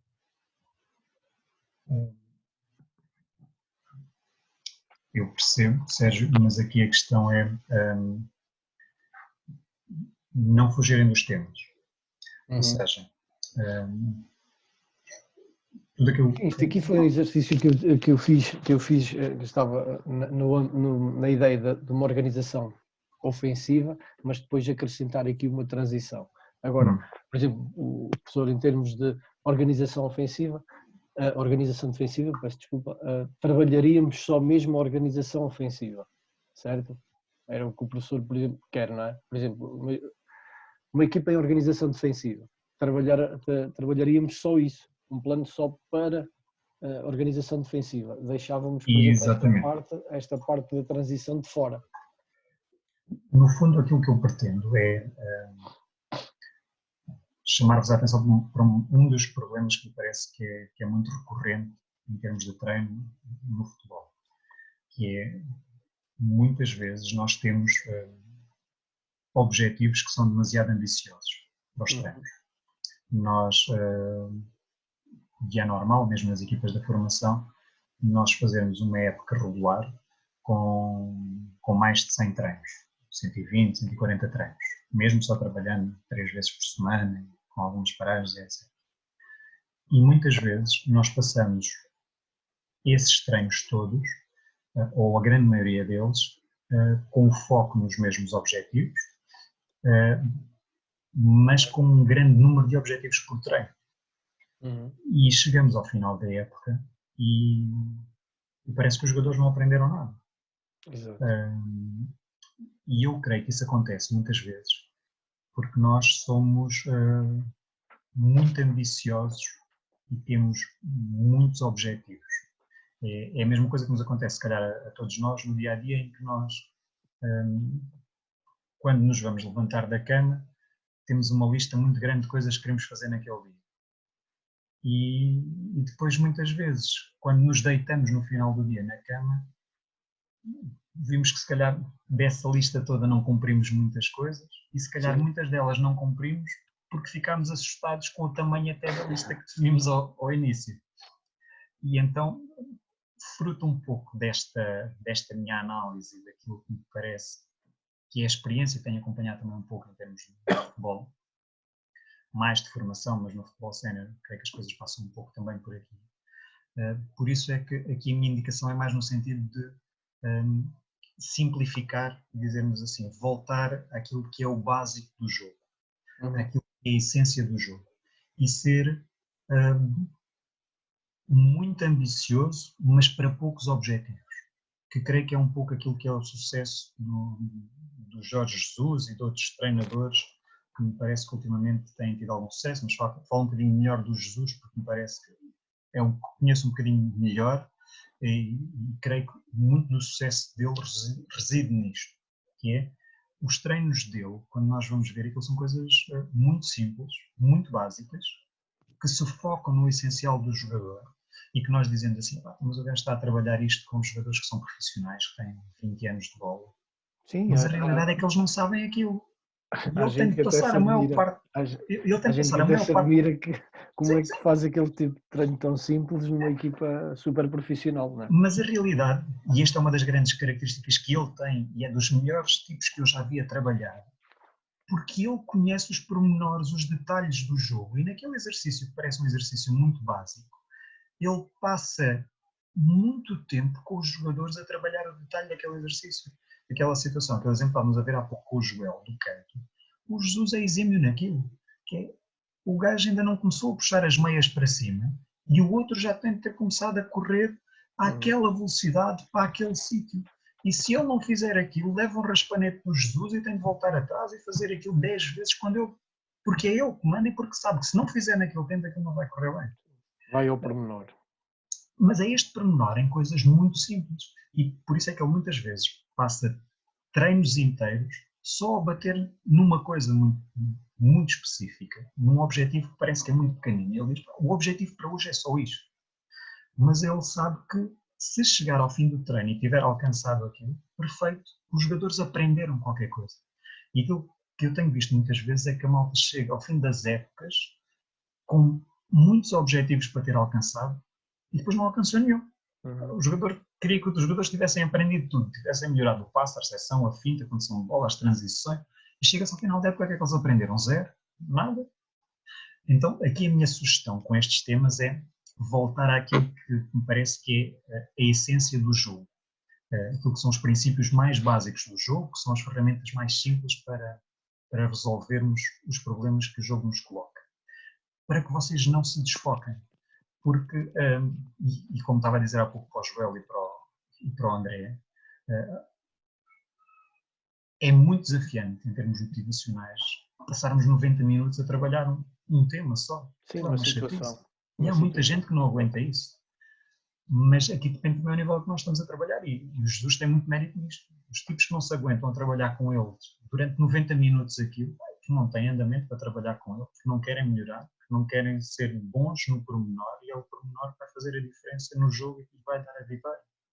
E quem não tiver capacidade para isto, não vai ter capacidade para ter sucesso no futebol com ele.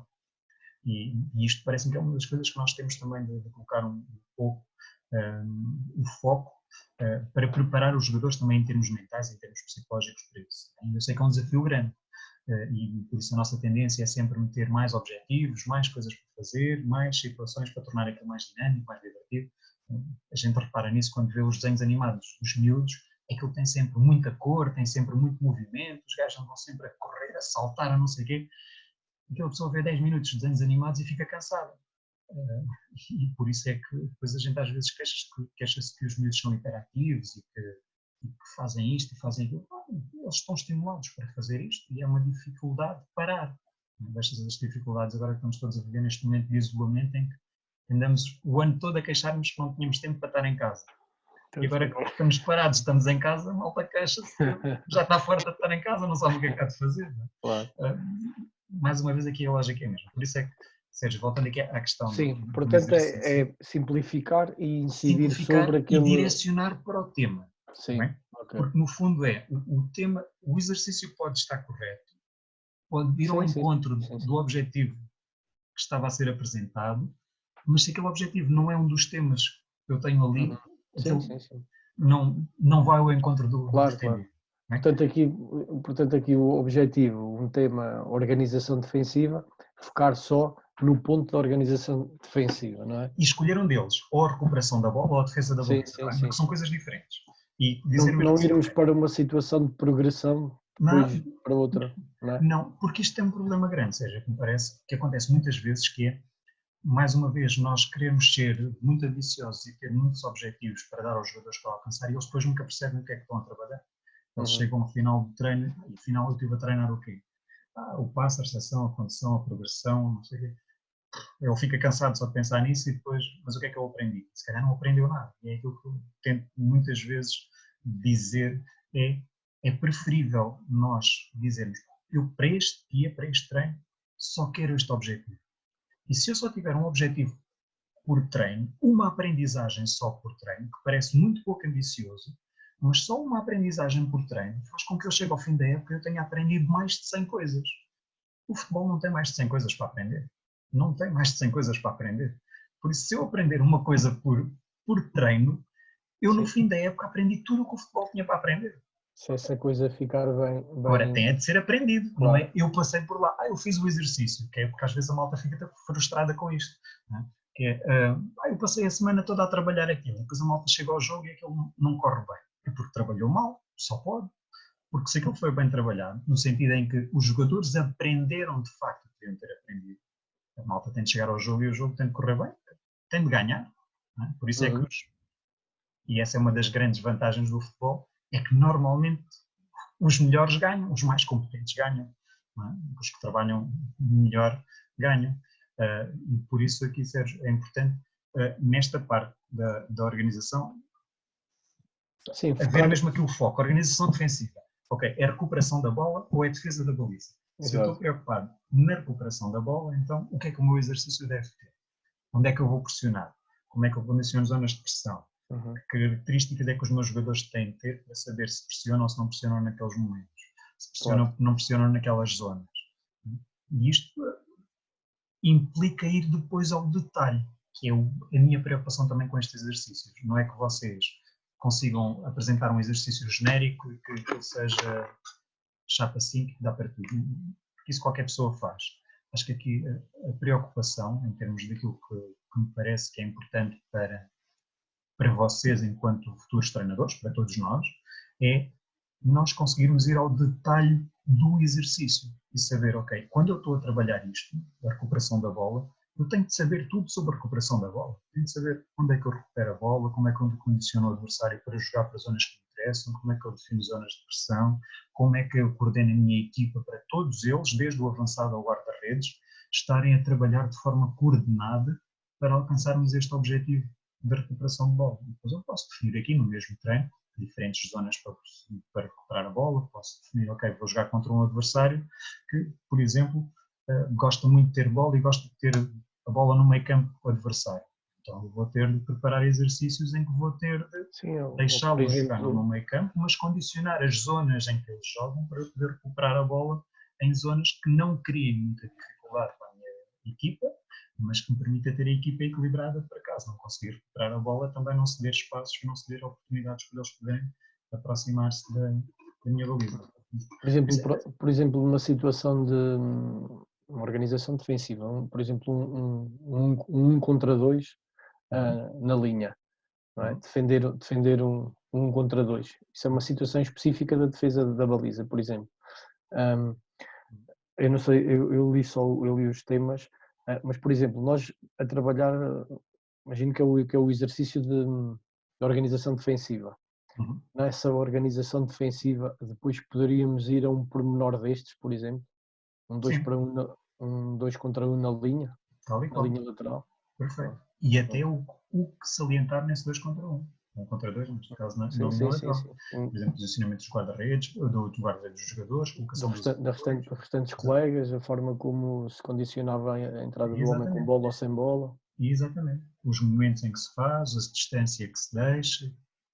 Ou seja, tudo aquilo que são os pormenores que na prática nós sabemos que faz a diferença, que é aquilo que vai fazer com que o jogador tenha sucesso ou não tenha sucesso na situação e que nós temos de os fazer, vivenciar isso no treino.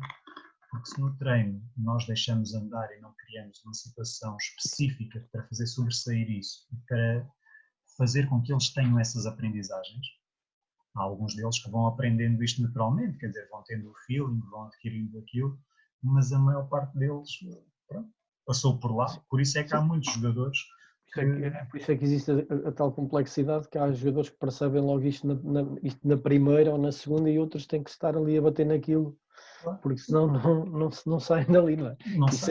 Isso é que é depois o trabalho do treinador.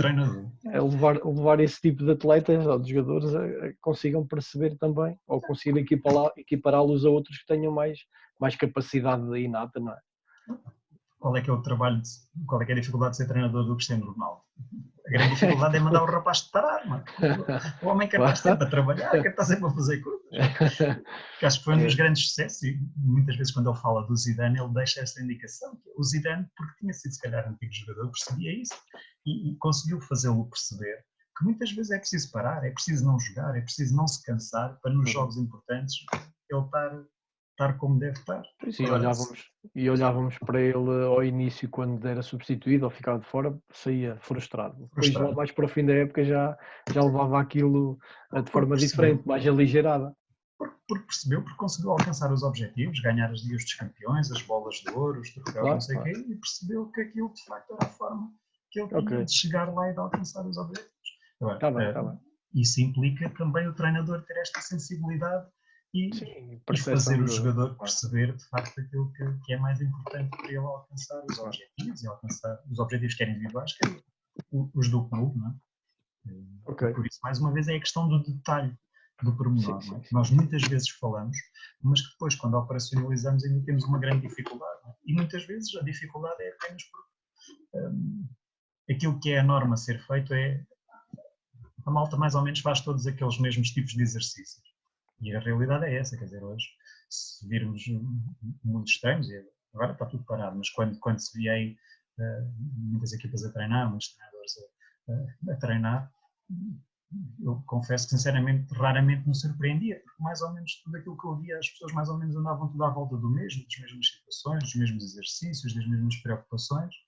Sim, porque se vai-se à procura de um modelo, que até pode ser o Guardiola, pode ser o Mourinho, pode ser o Jesus, mas depois não se tem em conta aquilo que temos ali à nossa frente. E isso é que é o principal foco, é o que temos à nossa frente, e adaptar os exercícios e ir à procura de procurar exercícios para os atletas melhorarem, mas com as condições que eles têm, o que os jogadores que estão à nossa frente têm. Exatamente, saber o que é que aquele jogador precisa e saber como é que a gente o ajuda a conseguir alcançar os objetivos. E isto implica individualizar, implica perder tempo com eles, ganhar tempo com eles no treino, a chamar a atenção para o detalhe, para o pormenor, para o sítio onde está, para a forma como corre, como é que coloca os apoios, como é que se preocupa com coisinhas que aparentemente são pequeninas, mas que são essas coisas pequeninas que depois no final do dia no final do jogo fazem a diferença entre o ganhar e o perder. E a malta às vezes queixa-se, a bola bateu na trave e não entrou. Pois, aquilo era só 5 centímetros, mas aqueles 5 centímetros é o suficiente para ela bater Fazem e entrar, diferença. ou bater e sair. Fazem Agora, diferença. isto treina-se esses 5 centímetros. O exercício do André Ferraz ali há bocadinho da precisão, não é? Sim, sim, sim. Tem que trabalhar aquilo. A Guilherme Tell. Não, é um exemplo que muitas outras modalidades existem e agora acho que, apesar de tudo, daquilo que eu tenho falado com alguns colegas que já voltaram ao trabalho até da Primeira Liga, e a malta tem andado muito focada nisso, que é de facto esta individualização, por causa destas restrições agora que os jogadores não podem estar próximos, não sei quantos metros, não sei o quê, tem levado de facto a malta a trabalhar agora de uma forma muito mais individualizada, que até aqui não o fazia. Porque as miúdas da ginástica rítmica, por exemplo, que é o exemplo que eu conheço melhor, nós vemos meninas com 6, 7, 8 anos a atirar durante 3 horas por dia a bola ao ar para ela cair quando elas metem a mão atrás das costas no sítio onde elas querem. E o facto é que, passado algum tempo, elas já nem precisam de olhar, atiram a bola ao ar, metem a mão atrás das costas e a bola vai lá parar. E no futebol a gente não consegue fazer isto porque só se não treinarmos é que não conseguimos fazer isto. E reparamos que aqueles jogadores que têm melhores condições, que normalmente são melhores do que os outros, só o são por uma única razão, é porque treinam mais do que os outros. O Cristiano Ronaldo só é melhor do que os outros, porque treina mais do que os outros. A gente vai vendo agora nas redes sociais. A gente vai vendo nas redes sociais, há muitos que só partilham brincadeiras, coisas com a família, e estão no seu direito de partilhar o que quiserem. E há outros, pelas partilhas que fazem, nós vemos que eles continuam a trabalhar, continuam empenhados, continuam focados naquilo que é a sua profissão, que é o seu trabalho. E depois, naturalmente, isto não nos pode fazer surpreender que uns tenham mais sucesso do que outros, que uns ganhem mais do que outros, faz parte, se trabalham mais, é natural que consigam ser melhores. Não há O desafio realmente aqui, como está a dizer, é focarmos o plano ou focarmos o exercício para esse tempo todo e conseguirmos focar aquele tipo de exercício para aquele tempo todo, que é uma situação que é o que o professor está a dizer em termos motivacionais, em termos de o que é que poderemos trazer ali ao jogador, não é? Ao atleta. É o grande desafio para nós, estando aquele tempo todo a fazer, a sistematizar e a repetir, não é? Para que ele possa consegui-lo convencer que aquilo vai lhe trazer algo de positivo depois lá mais para a frente, porque aquilo depois não é esse objetivo, não fica logo, o objetivo que nós queremos não é próximo, aquilo depois vai se refletir mais à frente. Daí é que a questão da motivação para algum tipo de atleta ou em determinados tipos de idades, não é? De escalões, é um desafio forte, um desafio fácil. É uma mudança também que nós, enquanto treinadores, temos de encarar, mas é o mesmo que agora acho que está em tom de comparação e de brincadeira, que se passa um pouco com esta história das máscaras. Não é? Aqui há 5 meses, se nos dissessem que a gente agora tínhamos de andar nos espaços públicos de máscara, todos nós achávamos que era uma doidice, quer dizer, isto é só uma coisa que a gente às vezes vê lá para os países lá do Oriente, a malta a usar umas máscaras, não sei o quê. E hoje em dia, uma das maneiras que se arranjou para isto poder ser mais simples, de facto, são aquelas máscaras personalizadas em que não é preciso tanto termos as máscaras cirúrgicas, em que há uns desenhos, algumas coisas que se escrevem, algumas brincadeiras que se fazem, e até na brincadeira hoje aquilo é tido como uma coisa banalíssima. Não é? Se há 4 meses alguém entrasse de máscara num banco, chamava-se a polícia para prender o tipo. Não é? Hoje em dia, se entrar sem máscara, chama-se a polícia para... Também, não é? Ou seja, no fundo são pequeninas mudanças que muitas vezes alteram a forma como nós estamos na sociedade e como nós encaramos as coisas, os nossos comportamentos, mas que aqui no futebol, por ser um desporto também muito generalizado, muito massificado, faz com que nós muitas vezes andemos atrás das modas e nem sempre estas modas são proveitosas precisamente por causa disso. Porque quando nós vamos atrás da moda, apanhamos só a ideia muito global, não é? Por exemplo, a malta toda fala da periodização tática, depois acha que a periodização tática é assim um santo grau e então se trabalhar de acordo com aqueles princípios que aquilo vai ter resultado. E há muitas equipas, muitos treinadores que seguem aquela metodologia e que perdem. Quer dizer, Sim. E há outros que utilizam outras metodologias e e que ganham. Aqui creio que o importante é perceber-se mais uma vez que, e acho que é reconhecido por toda a gente, que é o detalhe que faz a diferença, que é o nível, ao nível do pormenor que nós conseguimos ir, que depois nos ajuda a, no dia do jogo, conseguir estar mais perto de ganhar ou de perder, e mesmo assim sabemos que há muitas coisas que não conseguimos controlar, porque há um adversário do outro lado que tem o mesmo objetivo Há que sempre nós. coisas que falham. É que hoje em dia também a maior parte das equipas já tem condições relativamente similares para poder trabalhar, para poder preparar-se também, quer dizer, por isso hoje é muito mais até vincada esta necessidade de ir ao detalhe, de focar nos aspectos que de facto revelam conhecimento específico sobre a modalidade. E por isso é que ainda há treinadores que fazem a diferença porque têm este conhecimento. Quer dizer, o Vítor Oliveira também tem muito mérito daquilo que eu conheço neste aspecto. Não é só Sim, sim. o rei das subidas, é porque depois no trabalho do campo que ele faz, e naturalmente ter bons jogadores ajuda a alcançar os objetivos, Claro. naturalmente, mas ter bons jogadores e trabalhar mal com eles é como um cozinheiro, não posso ter os melhores ingredientes do mundo à minha disposição, mas se não sei misturá-los na proporção certa, no momento certo, na ordem certa, vai sair Também não sai nada ao de jeito, almoço. claro. E aqui, no fundo, muito aquilo que pretendo com esta terceira avaliação, com este terceiro trabalho, é de facto fazer-vos focar naquilo que são algumas situações que me parece que são situações que vão à essência do jogo, que nos permitem compreender o que são os aspectos mais básicos do jogo, para vocês detalharem cada uma delas, porque detalhando e conhecendo cada uma dessas situações é muito mais fácil depois fazer a intervenção no campo, porque a parte mais fácil, digamos assim, é fazer o plano do treino, desenhar o plano de treino, chamamos-lhe assim. Depois quando se chega Sim, ao e campo e quando se tem de a partir de uma operacionalizar. situação, e a partir de uma situação destas, de simplificar, é que depois partimos para uma situação mais complexa e para este tipo, para o que eu estava a falar no exercício que apresentei. Sim. Se o meu jogador não perceber como é que se deve colocar, como é que se deve apoiar, como é que se deve posicionar no momento da organização defensiva, provavelmente não vai saber como é que depois sai para uma transição ofensiva. Qualquer uma que seja a transição. Portanto, ele precisa de saber primeiro como é que defende bem, como é que se organiza para depois poder sair.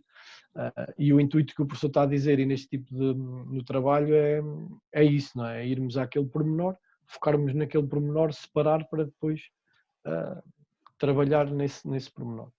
Como fizemos a aprendizagem da leitura, e já nos esquecemos, não é? Mas nós começamos por, antes de aprender a ler, nós aprendemos a reconhecer as letras, não é? E sabemos até que quando eu tenho um boneco que está representado desta maneira, isto é um A, ou é um E, ou é um I, ou é um O, Sim, ou é sim. um U, e não nos ensinaram as palavras todas do mundo, não é? Porque elas Claro, serão praticamente infinitas. Ensinaram-nos a essência daquilo que é a escrita, daquilo que é a leitura, para nós depois, com base nessas informações básicas, podermos começar a juntar coisas. E depois aprendemos a juntar letras, sabendo que são vogais, que são consoantes, quando elas se juntam de uma maneira querem dizer uma coisa, quando se juntam de outra maneira querem dizer outra coisa, e a partir daí fomos evoluindo depois para as palavras e para palavras um bocadinho mais complexas. E muitas vezes, creio que aquilo que acontece no futebol é que nós queremos ir lá para aquelas coisas muito complexas, para aquelas palavras muito difíceis, porque aquilo está na moda, ou porque é engraçado dizer aquilo para ser diferente, e depois os jogadores não aprenderam sequer a identificar o que é um A, o que é um E, o que é um I, o que é um O, e a gente já quer que eles digam esternocleidomastoideo. Ele nem sabe que aquilo não tem nenhum A, não tem de reconhecer se aquilo tem um A ou se não tem um A. Pois, exato. Professor, uma coisa que eu não já entrei mais tarde, não sei se já foi falado, na atribuição dos temas. Somos nós que escolhemos o tema ou o professor que indica o tema para... Sou eu que vou indicar depois o tema. Claro. Ok. Ou seja, no fundo a ideia por agora é que vocês explorem estes diferentes temas. Sugiro até que vejam aqueles, ou que foquem naqueles que acham que a partida têm um bocadinho mais de dúvidas ou dificuldades em criar situações, exercícios ou até um plano de treino para os trabalhar, mas depois serei eu que indicarei um tema para cada um de vocês, está bem? Depois irei publicar no Moodle uma grelhazinha com com o tema para cada um de vós. Sim, para ter um. E Está bem, está bem. poderem então depois apresentar o vosso plano de treino especificamente para esse tema. Está bem, está bem. Tá, obrigado. Nada, Sérgio. Mas qualquer coisa, força, fica ao dispor. Tá, obrigado. Tá bom. Sim. Se mais alguém tem alguma dúvida, alguma questão que queira esclarecer.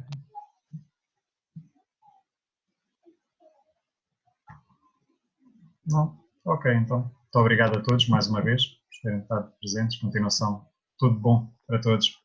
Divirtam-se. Obrigado, professor. Obrigado, professor. Um Tchau. abraço. Obrigado. Obrigada, igualmente.